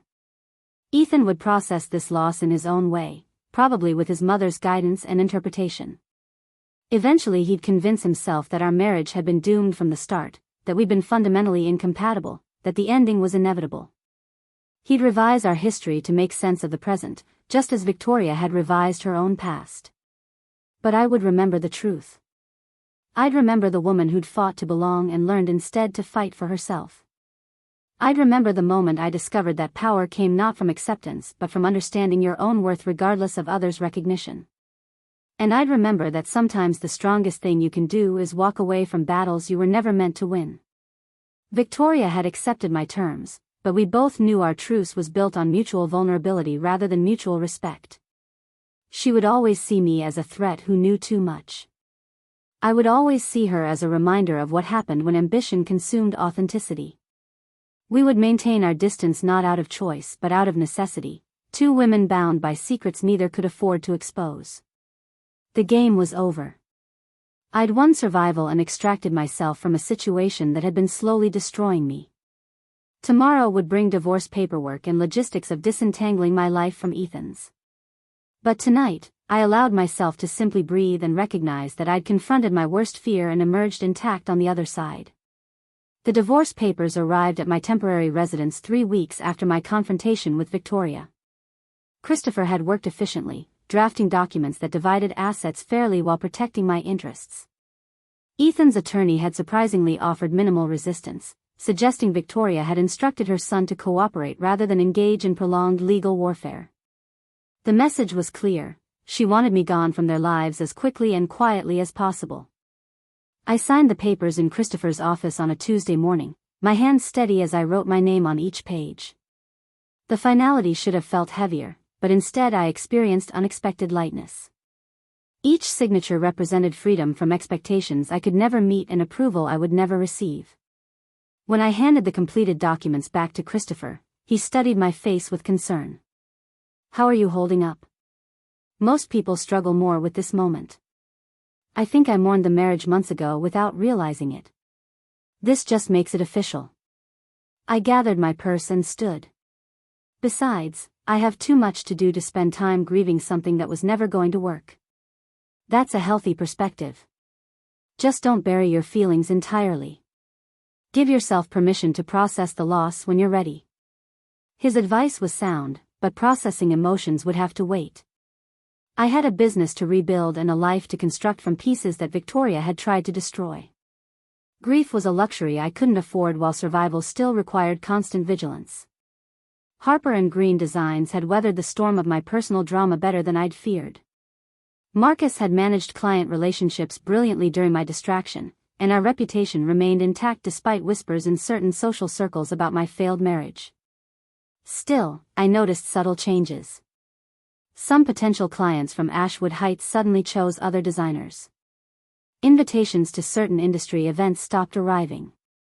Victoria was keeping her word about not directly interfering, but her silence spoke volumes to those who understood the social codes. I need to pivot our target market, I told Marcus during a strategy meeting 6 weeks after the divorce filing. We've been too dependent on Ashwood Heights connections. Let's focus on younger clients building businesses in emerging neighborhoods. People who value creativity over pedigree. That's smart. We've always done better with clients who actually appreciate design rather than just wanting to impress their friends. He pulled up demographic data on his tablet. The Riverside district is exploding with new restaurants and boutique hotels. We could own that market. We spent the afternoon developing a marketing plan that positioned Harper & Green as the studio for innovative spaces that challenged conventional aesthetics. Instead of chasing society matrons who wanted safe, traditional interiors, we'd court entrepreneurs who wanted environments that told authentic stories. The shift felt liberating, allowing me to finally embrace the creative vision I'd been compromising to appeal to Victoria's world. My personal life required similar reconstruction. The apartment I'd rented near downtown was smaller than the house I'd shared with Ethan, but it felt genuinely mine in ways that space never had. I decorated according to my own taste rather than worrying about impressing guests or maintaining resale value. Bold colors replaced neutral palettes. Artwork from unknown artists covered walls that had previously held expensive but soulless prints. Every choice reflected who I actually was rather than who I'd been trying to become. Lauren visited frequently during those early weeks, helping me assemble furniture and offering companionship that required no performance. One evening while we painted an accent wall in deep teal, she asked the question I'd been avoiding. Have you heard from Ethan at all? His lawyer communicates through mine. We're not speaking directly. I rolled paint across the wall with methodical strokes. He sent one email asking if we could talk, but I didn't respond. There's nothing left to say. Are you angry at him? I considered the question honestly. Not anymore. I'm disappointed, maybe. Sad about what we could have been if he'd been capable of standing up to his mother. But anger takes too much energy I'd rather spend elsewhere. That's remarkably mature of you. Or maybe I'm just too exhausted to maintain anger. I stepped back to examine my work. Either way, I'm choosing to focus forward rather than dwelling on what's behind me. The divorce finalized on a cloudy morning in late autumn. Christopher called to confirm the judge had signed the decree, officially ending my 3-year marriage. I thanked him for his excellent work and hung up feeling strangely anticlimactic. No dramatic closure or final confrontation. Just paperwork processed and a chapter closed. That afternoon, I treated myself to lunch at a new bistro in the Riverside district, sitting alone with a book and enjoying the simple pleasure of a meal without obligation or performance. The server was friendly without being intrusive. The food was excellent. Nobody knew or cared about my personal history. For the first time in years, I felt invisible in the best possible way. My phone buzzed with a text from an unknown number. Congratulations on your fresh start. I hope you find happiness. Victoria's message was brief and formal, but the gesture itself represented acknowledgement. She was releasing me from whatever lingering claim she'd had on my attention. We would maintain our distance as agreed, 2 women bound by mutual secrets but no longer locked in active conflict. I deleted the message without responding. As autumn progressed toward winter, I discovered unexpected joy in solitude and self-direction. Mornings began with coffee and sketching rather than checking emails and worrying about schedules. Evenings ended with reading or working on personal projects rather than attending obligations. The constant low-level anxiety that had characterized my marriage gradually faded, replaced by genuine contentment. Harper & Green landed a major contract to design a new performance venue in the Riverside District, our biggest project to date. The client was a collective of artists who wanted a space that felt welcoming to diverse audiences rather than intimidating to anyone without formal cultural education. The project aligned perfectly with my evolving design philosophy about creating beauty that was accessible rather than exclusive. Marcus and I spent weeks developing concepts that balanced acoustic requirements with visual warmth. We proposed repurposed materials that told stories of the neighborhood's industrial history. We designed flexible seating arrangements that could transform the space for different types of performances. Every decision reflected values about community and inclusion that felt more authentic than anything I'd created for Ashwood Heights clients. During a site visit to the venue's construction zone, I met the collective's artistic director, a woman named Alicia Reed who radiated the kind of confident creativity I aspired to. She walked me through the raw space, describing her vision for performances that would break down barriers between artists and audiences. Traditional venues make people feel like they need permission to enjoy art, she explained. I want this space to invite everyone in, regardless of their background or education. Can you design that feeling? Absolutely. I pulled out my tablet to show preliminary renderings. We're thinking exposed brick and warm lighting. Comfortable seating without the pretension of assigned places. Spaces where people can gather before and after shows to actually talk to performers. Alicia's face lit up as she studied the images. This is exactly what I hoped for but couldn't articulate. You understand that art should connect people rather than separating them into categories of worthy and unworthy. Her words resonated deeply with my own experience of being judged unworthy by people who valued pedigree over substance. This project became more than professional obligation. It was personal statement about the kind of world I wanted to help build. 6 months after my divorce finalized, Lauren convinced me to attend a professional mixer for creative entrepreneurs. I'd been avoiding networking events, still wary of running into people from my married life, but she insisted I needed to expand my connections beyond the bubble I'd constructed. The event took place in a converted warehouse, exposed brick and industrial lighting creating atmosphere that felt authentic rather than trying too hard. I recognized a few faces from industry publications but mostly encountered strangers building interesting ventures in fields ranging from sustainable fashion to urban farming. Near the bar, I struck up conversation with a man examining the space's architectural details with clear appreciation. He introduced himself as Daniel Park, an environmental engineer who designed green infrastructure for urban developments. We spent an hour discussing the intersection of aesthetics and sustainability, discovering shared values about creating functional beauty. This building is a perfect example of adaptive reuse, he said, gesturing to the exposed beams overhead. They kept the character while upgrading the systems. That's the sweet spot where environmental responsibility meets good design. I completely agree. Too often people think sustainable means sacrificing beauty, but the best solutions enhance both. I found myself genuinely engaged in the conversation, not performing or calculating how my words might be received. Just talking with someone who shared similar interests. Daniel asked for my business card as the event was ending. I'd love to collaborate sometime. We're working on a mixed-use development that needs exactly your kind of design sensibility. I gave him my card and suggested coffee to discuss potential collaboration. As I drove home that night, I realized I'd just had my first genuinely pleasant interaction with an attractive man since my divorce. No pressure, no expectations, just professional connection that might develop into something more or might remain pleasantly collegial. Either outcome felt perfectly fine. The following weeks brought unexpected opportunities. The performance venue project generated significant press attention as construction progressed. Architecture publications featured our innovative approaches to acoustic design. Local media covered the story of artists creating inclusive cultural space in a neighborhood historically excluded from such resources. My name appeared in articles describing the design philosophy, often with photographs showing me on site reviewing construction details. The exposure attracted new clients who valued creativity over connections. A tech startup wanted offices that reflected their collaborative culture. A nonprofit needed a community center that felt welcoming to everyone. A young chef wanted a restaurant that honored his immigrant parents' sacrifices while embracing contemporary aesthetics. These projects aligned with my values in ways that designing sitting rooms for society matrons never had. Marcus noticed the transformation in both our business and my personal energy. "You're different lately. Lighter somehow. Like you finally stopped carrying weight that wasn't yours to bear." "I feel different.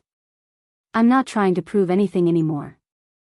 I'm just doing work I believe in with people who appreciate it. That's enough. It's more than enough. It's actually pretty great." His observation made me realize how much energy I'd wasted trying to earn approval from people fundamentally opposed to accepting me. Victoria's rejection, painful as it had been, had freed me to stop performing worthiness and start simply being myself. 8 months after my divorce, Daniel and I had transitioned from professional collaboration to genuine friendship. We met for coffee regularly, discussing projects and sharing perspectives on everything from urban planning to favorite books. He knew about my divorce but never pressed for details, respecting boundaries while offering easy companionship. One evening after reviewing plans for a green roof installation, he asked if I'd be interested in attending a gallery opening with him. His architect friend was exhibiting sustainable building models as art installations. The invitation felt casual rather than weighted, but I recognized it as potential shift from friendship towards something more. "I'd like that." I surprised myself with how much I meant it. "What time should I meet you there?" "Actually, I was thinking I could pick you up. Make it a proper date rather than two colleagues attending the same event." His directness was refreshing after years with Ethan, who'd been so conflict-averse he rarely stated his intentions clearly. I appreciated knowing exactly where I stood rather than trying to interpret subtle signals. "A proper date sounds nice." I gave him my address and suggested 7 o'clock. The gallery opening exceeded expectations.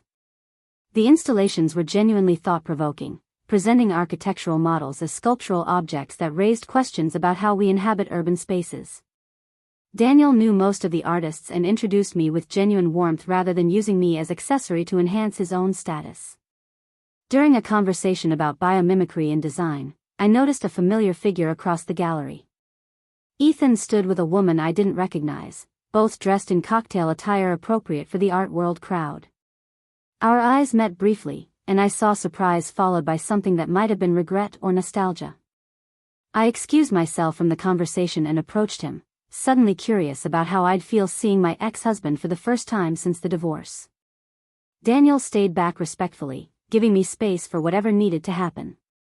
"Ethan." I kept my tone neutral and polite. "How have you been?" "Natalie." He seemed genuinely pleased to see me despite obvious discomfort.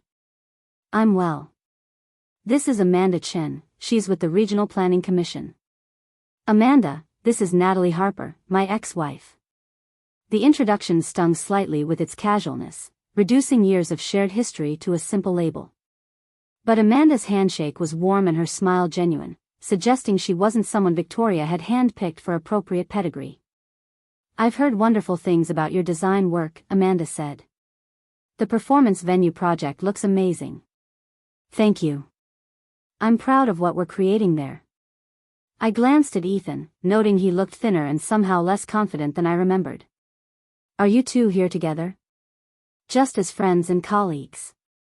Ethan's clarification came quickly, perhaps worried I might be hurt by the idea of him moving on. He gestured toward Daniel. "Are you here with someone?" "I am. That's Daniel Park, environmental engineer. We're working on several projects together and enjoying each other's company." Ethan's expression shifted through several emotions before settling on something resembling acceptance. "That's good. I'm glad you're doing well. You seem happy." "I am happy. Genuinely happy in ways I couldn't be while trying to fit into your world." I paused, then added more gently. "I hope you find that too, Ethan." You deserve to be with someone who wants the life your mother envisions for you. His eyes went glassy for a moment before he recovered. Thank you for saying that. And Natalie, I'm sorry I wasn't the husband you needed. I see that now. I know. But we both learned important things about ourselves through that failure. Maybe that's worth something. We parted with awkward politeness, and I returned to Daniel feeling surprisingly unburdened. Seeing Ethan hadn't reopened old wounds or triggered regret. It had simply confirmed that we'd both moved forward from something that hadn't worked. On the drive home, Daniel asked if I was okay after running into my ex-husband. His concern was genuine without being intrusive. I'm more than okay. That was actually helpful in a strange way. I saw him clearly for the first time without the distortion of hoping he'd become someone different. He's not a villain, just someone who couldn't escape his mother's influence enough to build his own life. That's a remarkably compassionate perspective on someone who hurt you. Holding on to anger would only hurt me more. He's living with consequences of his choices, and I'm building something better. That's enough resolution for me. Daniel pulled up to my apartment building and walked me to the entrance. At my door, he hesitated before speaking. I really enjoyed tonight. Not just the gallery, but spending time with you. I'd like to do this again if you're interested. I'm interested. I smiled, feeling genuine warmth rather than obligation. But I should be honest that I'm still figuring out who I am post-divorce. I can't promise anything beyond taking things slowly and seeing what develops. Slowly works perfectly for me. He squeezed my hand gently before stepping back. Good night, Natalie. I watched him walk away, appreciating that he hadn't pushed for more than I'd offered. This was new territory, learning to date without the desperation to prove myself worthy or the fear of disappointing someone. Just honest connection without performance or pretense. As autumn transitioned toward winter, the performance venue neared completion. The collective organized a preview event for donors and community members, giving everyone a chance to see the space before the official opening. I attended with a mixture of pride and nervousness, hoping the reality matched the vision I'd worked so hard to execute. The space exceeded even my own expectations. Warm lighting made exposed brick glow with inviting ambience. Flexible seating arrangements created intimate configurations that brought performers and audiences into genuine proximity. Acoustic panels I designed as artistic features controlled sound beautifully while adding visual interest. Every detail reflected the values of accessibility and inclusion that had guided the project. Alicia found me examining sight lines from various seating positions. She wrapped me in a spontaneous hug that communicated more than words could. You did it. You created exactly what we dreamed of. This space feels alive and welcoming. We did it together. Your vision made this possible. I just helped translate it into physical form. Don't minimize your contribution. You understood on a fundamental level what we were trying to achieve. That's rare and valuable. Her words settled warmly in my chest, validation that had nothing to do with social status or family connections. This was recognition for work that reflected my authentic values and creative vision. It felt infinitely more meaningful than any praise I'd received for designing spaces that impressed Victoria's friends. The official venue opening a month later drew significant media attention and community celebration. Performances ranged from classical music to experimental theater to spoken word poetry, demonstrating the space's versatility and the collective's commitment to diverse voices. I attended the opening night with Daniel, enjoying the event without any obligation beyond appreciating art and community. During intermission, a journalist from a design magazine approached asking for an interview about the project. She wanted to feature it in an upcoming issue focused on socially conscious design. As we discussed my philosophy about creating spaces that served communities rather than elite audiences, I realized I'd finally found my authentic voice as a designer. The interview appeared 2 months later with photographs showing the venue filled with diverse audiences experiencing art together. The article positioned me as an emerging voice in accessible design, someone willing to challenge conventional wisdom about who deserved beautiful spaces. Several potential clients contacted me directly after reading it, requesting consultations for projects that aligned with similar values. 1 year after my divorce finalized, I celebrated my birthday with friends at a rooftop restaurant I designed the previous spring. Lauren, Marcus, Daniel, and several other friends gathered for an evening of good food and genuine laughter. Nobody mentioned my failed marriage or the social drama that had consumed so much energy the previous year. We simply enjoyed each other's company without performance or pretense. As dinner wound down and conversation flowed easily, I excused myself to step outside onto the restaurant's terrace. The city spread before me, lights twinkling against dark sky, full of possibility and potential. A year ago, I'd been signing divorce papers and wondering how I'd rebuild my life from the wreckage of failed expectations. Now I stood surrounded by work I believed in, people who valued me authentically, and genuine contentment I'd never experienced while trying to earn Victoria's approval. Daniel joined me at the railing, handing me a glass of champagne. "You look contemplative. Everything okay?" "Everything's good. Better than good, actually. I'm just reflecting on how different my life looks now compared to a year ago." "Different better or different complicated?" "Definitely better. I've stopped trying to be someone I'm not, and it turns out the real me is actually pretty capable and happy." He smiled and raised his glass. "To being authentically yourself. Even when it requires burning down everything you built on false foundations." We touched glasses and drank, the gesture feeling like benediction on the year of transformation I'd navigated. I'd confronted my worst fears and discovered they couldn't destroy me. I'd used leverage I'd never wanted to need and established boundaries that protected my dignity. I'd walked away from a marriage that diminished me and built a life that reflected my actual values. Victoria had tried to break me by declaring me unworthy of her family's name and standards. Instead, she'd freed me to discover that her approval had never been necessary for my success or happiness. The girl from modest origins she'd dismissed so completely had built something more meaningful than inherited status could ever provide. As I returned to the table where my friends waited with birthday cake and terrible singing, I felt profound gratitude for the journey that had brought me here. The pain of Victoria's cruelty and Ethan's weakness had been real and significant. But the strength I'd discovered in myself and the authentic life I'd built from the ruins were worth every difficult moment. Tomorrow would bring new challenges and opportunities. But tonight, I was exactly where I belonged, surrounded by people who valued me for who I actually was rather than who they wanted me to become. That was victory more complete than any revenge could ever provide. 18 months after my divorce, Harper and Green Designs received an invitation that seemed almost poetic in its irony. The Metropolitan Arts Foundation, Victoria's organization, requested proposals for redesigning their gallery spaces to be more accessible and welcoming to diverse audiences. The request for proposals went to several firms, but the project description used language nearly identical to the philosophy I'd articulated in interviews about the performance venue. Marcus brought me the invitation with raised eyebrows and barely suppressed amusement. "You have to appreciate the audacity. Victoria's foundation wants you to teach them how to be inclusive after she spent years making you feel excluded. It might not be Victoria's idea. The foundation has other board members who probably saw our press coverage and recognized we'd be perfect for this." I studied the project brief, recognizing genuine commitment to transformation rather than superficial gestures. This is actually a good opportunity regardless of the personal history. Are you seriously considering working for your former mother-in-law's organization? I'm considering a project that aligns with our values and would be excellent for our portfolio. Victoria doesn't personally run the foundation's operations. We'd be working with their executive director and programming staff. The rational argument was sound, but Marcus saw through it. "You want to show her what you've become.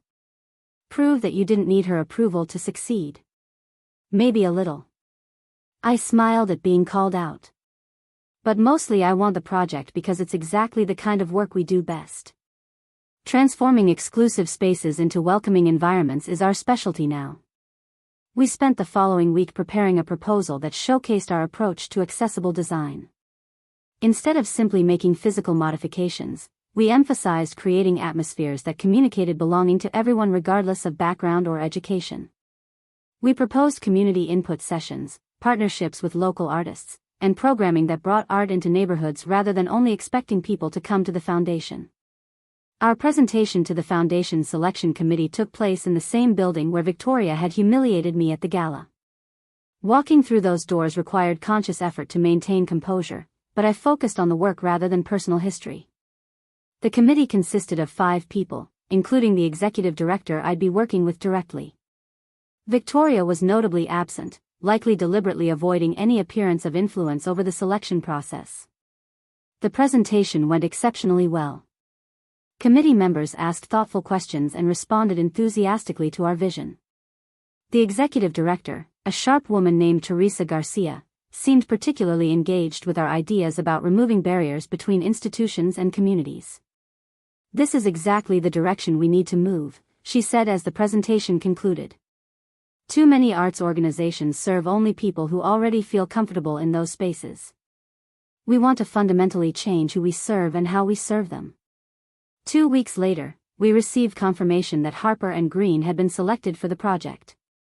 The contract was substantial and the timeline ambitious, but the opportunity to reshape how a major cultural institution engaged with its city felt personally and professionally significant. I called Christopher to ask whether accepting the contract posed any risks given my history with Victoria. His legal opinion was clear: the foundation was a separate entity from Victoria personally, and she'd have no grounds to claim I was violating our agreement by working on their project. If anything, my involvement demonstrated professional success independent of Caldwell family connections. The project kicked off with community listening sessions where we heard directly from people about their experiences with arts institutions. The feedback was revealing and sometimes painful. Person after person described feeling unwelcome or intimidated by spaces designed to signal exclusivity. They wanted art in their lives but couldn't navigate the unspoken codes that govern traditional cultural venues. I took extensive notes during these sessions, recognizing my own experience in many of their stories. I'd felt exactly this way entering Victoria's world, constantly worried about using the wrong fork or referencing the wrong cultural touchstone. The difference was I'd had the resources and determination to learn those codes. Most people simply stayed away rather than risk public humiliation for not knowing invisible rules. Our design process centered these voices rather than defaulting to what arts professionals assumed audiences wanted. We proposed bold colors instead of intimidating white walls. Comfortable seating rather than formal arrangements. Clear signage explaining everything rather than assuming prior knowledge. Spaces for socializing and community gathering rather than only formal viewing areas. Teresa loved the proposals but worried about board resistance. Some of our longtime donors are very attached to traditional gallery aesthetics. They associate the white cube model with serious art and might see these changes as dumbing down. Then we need to show them evidence that the white cube model excludes most of the population. I pulled up demographic data showing how arts attendance correlated with income and education. If the foundation's mission is serving the whole city, they need to admit their current spaces only serve a narrow slice. Being accessible isn't dumbing down. It's being honest about whose comfort they've been prioritizing. Teresa presented our recommendations to the full board, including Victoria, at their quarterly meeting. I wasn't present for that discussion, but Teresa called afterward with mixed news. The board had approved moving forward with most of our proposals, but requested modifications to make changes feel less radical to longtime supporters. What kind of modifications? I asked cautiously. They want to preserve one gallery in the traditional format as a flagship space. Basically creating 2 different visitor experiences, one that's experimental and welcoming, and one that maintains established aesthetic standards.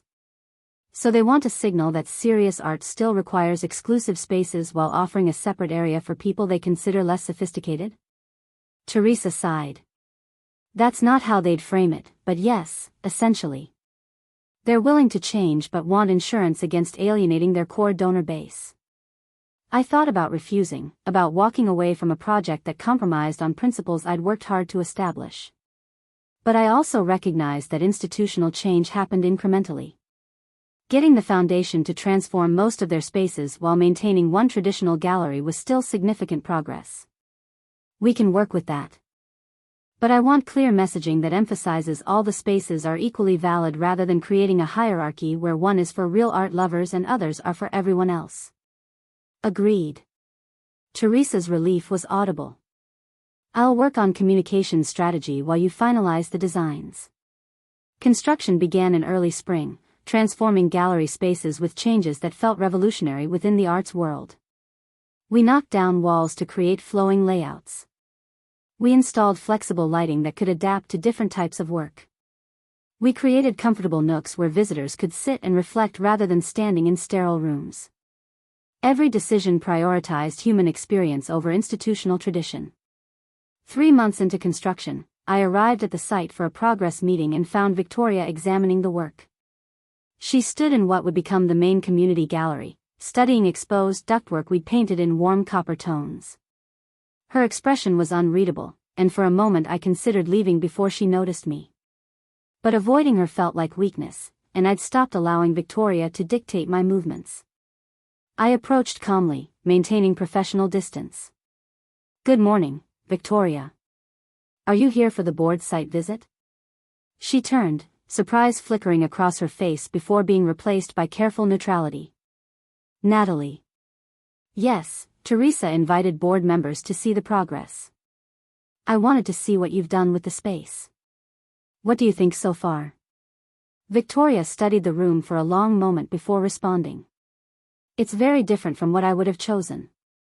But I'm beginning to understand that my preferences aren't necessarily what the community needs." The admission was startling.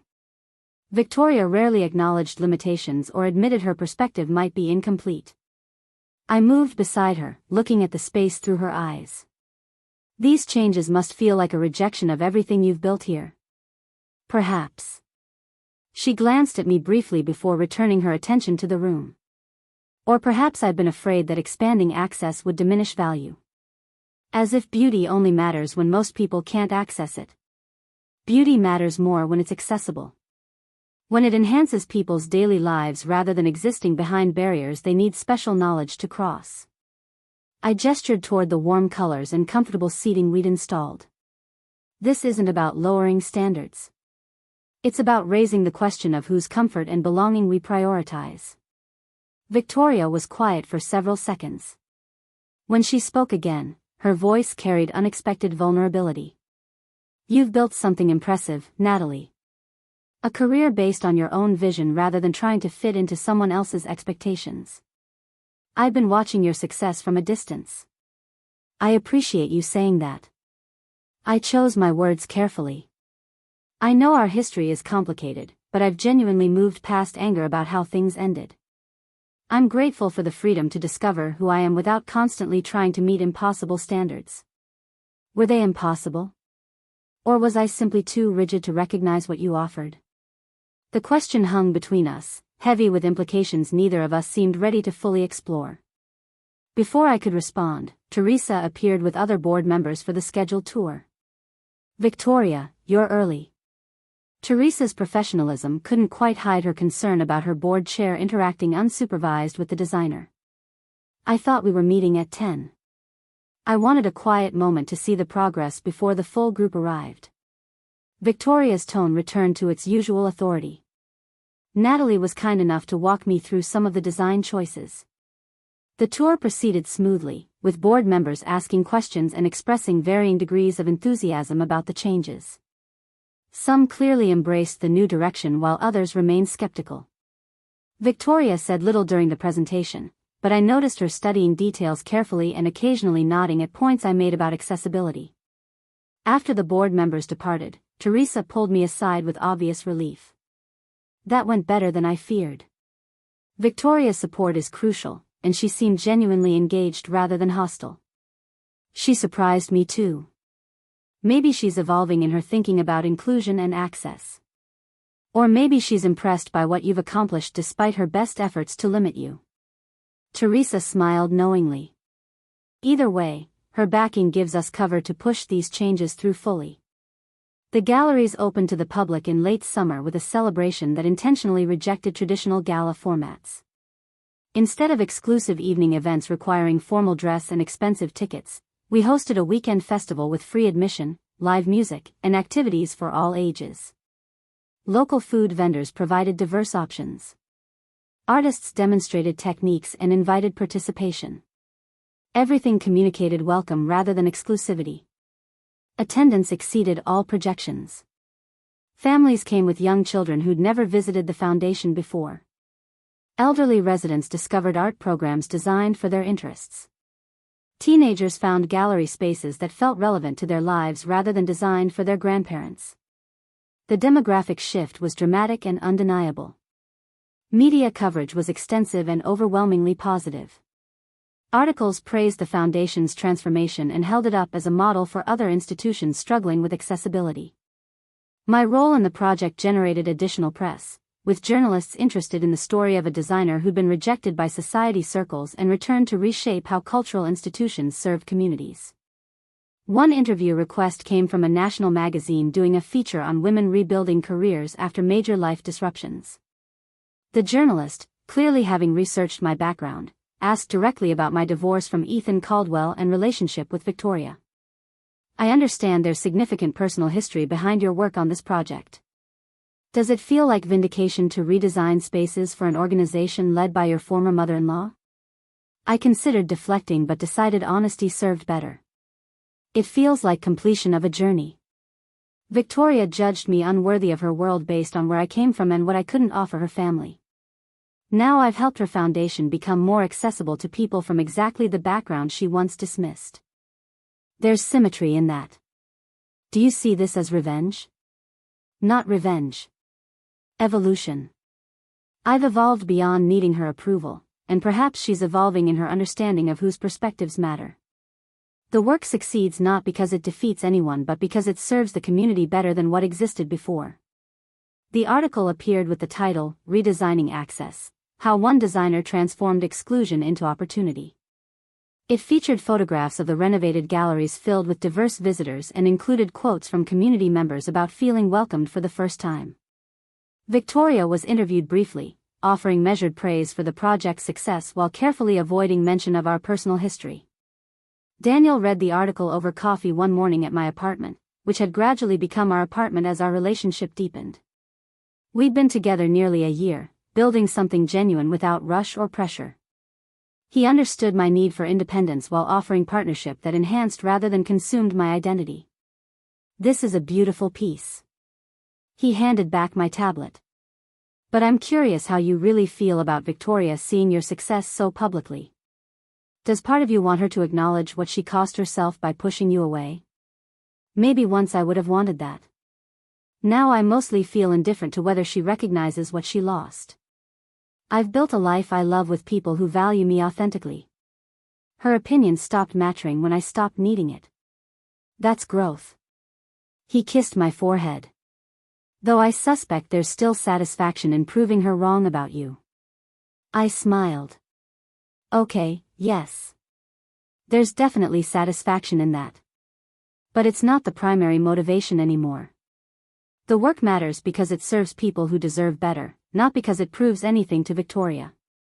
Harper & Green's success following the foundation project brought opportunities I'd never imagined during my marriage. We expanded our team to handle increased demand. We opened a second office in a neighboring city. We developed specializations in accessible design that positioned us as thought leaders nationally. Everything I'd built existed independently of Caldwell connections or Ashwood Heights approval. 2 years after the foundation project completed, I received an unexpected invitation to speak at a design conference about creating inclusive spaces. The event took place at a prestigious venue, drawing designers and architects from across the country. As I prepared my presentation, I reflected on how far I'd traveled from the woman who'd been escorted from Victoria's gala in shame. The presentation focused on practical strategies for removing barriers in cultural and commercial spaces. I shared lessons from the performance venue and foundation projects, emphasizing how centering marginalized voices improved design for everyone. The audience response was enthusiastic, with many attendees approaching afterward to discuss collaboration or ask advice about their own projects.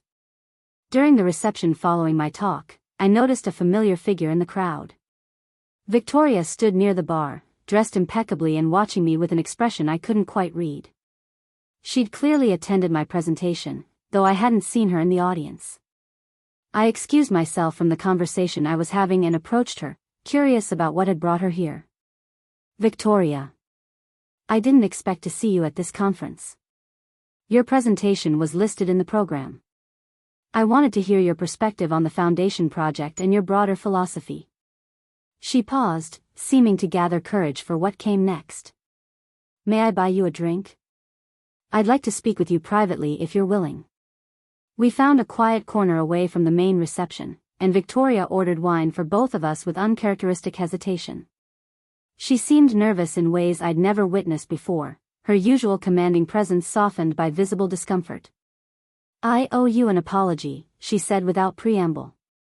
Not the obligatory kind meant to smooth over awkwardness, but genuine acknowledgement of harm I caused. What I said at the gala that night was cruel and calculated.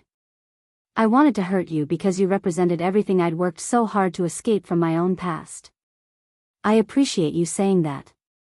I sipped my wine, processing this unexpected vulnerability. Though I'm not sure I understand what you mean about what I represented. You came from modest origins and weren't ashamed of that. You didn't pretend to be someone else or erase where you'd come from. That authenticity threatened me because I've spent my entire adult life hiding my own background and living in fear of exposure. The admission confirmed what I'd suspected during our confrontation 2 years earlier. Victoria had attacked me for embodying the honesty she couldn't afford. I know you discovered my history, she continued. I've lived with that knowledge for 2 years, wondering when you might use it. But you've kept your word about discretion, and I wanted to acknowledge that integrity.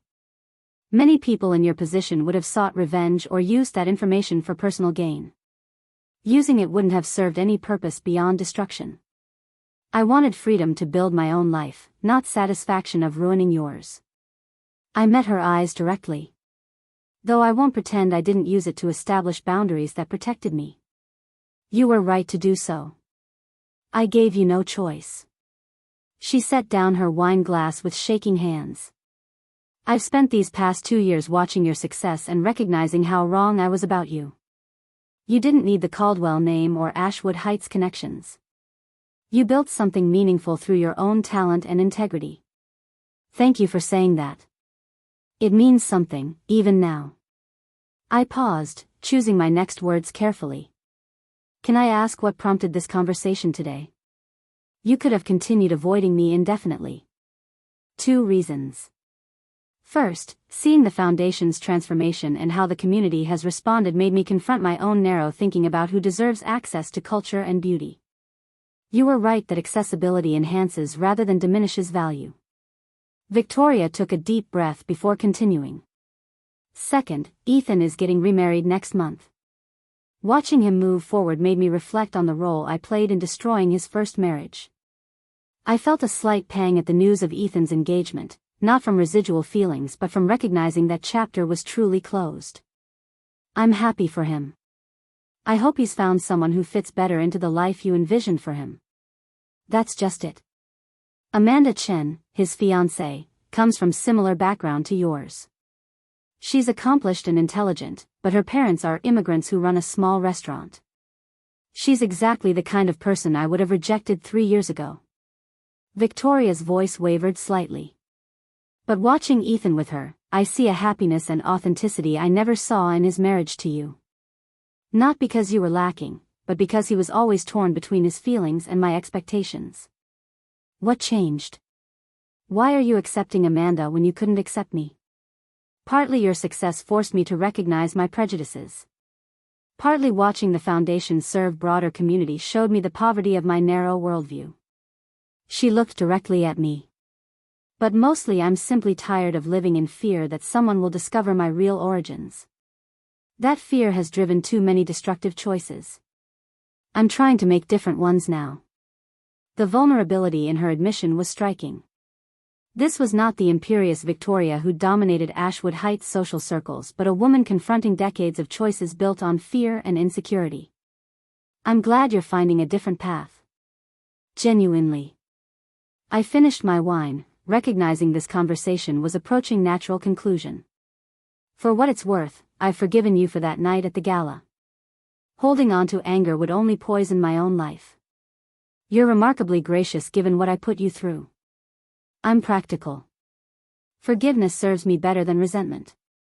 Besides, you inadvertently did me a favor by forcing me to recognize that marriage wasn't working and would never work as long as Ethan prioritized your approval over our partnership.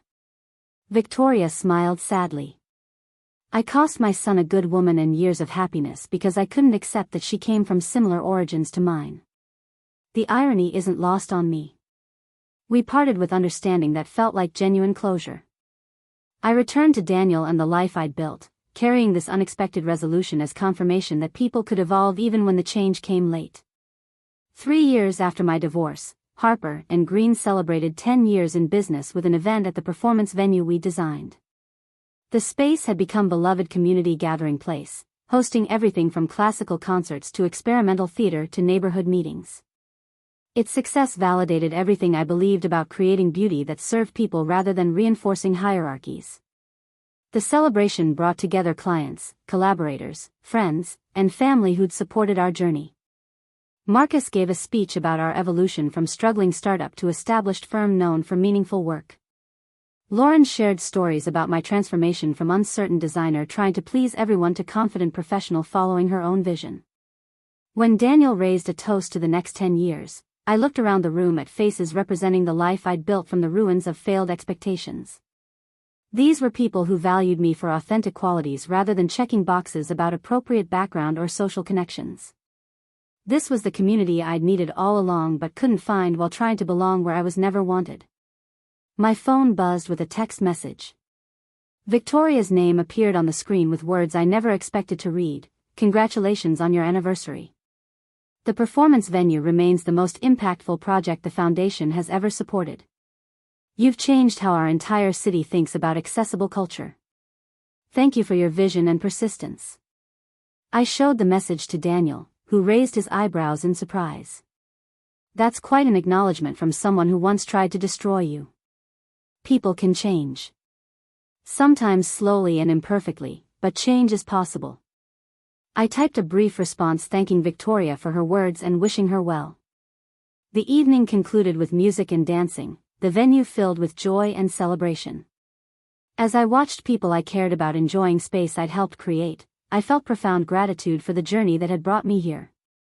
Victoria's cruelty had devastated me temporarily but ultimately freed me to build something more authentic and meaningful than I could have created while seeking her approval. The girl from modest origins she dismissed as unworthy had become exactly who she was meant to be, not despite the rejection but partly because of it.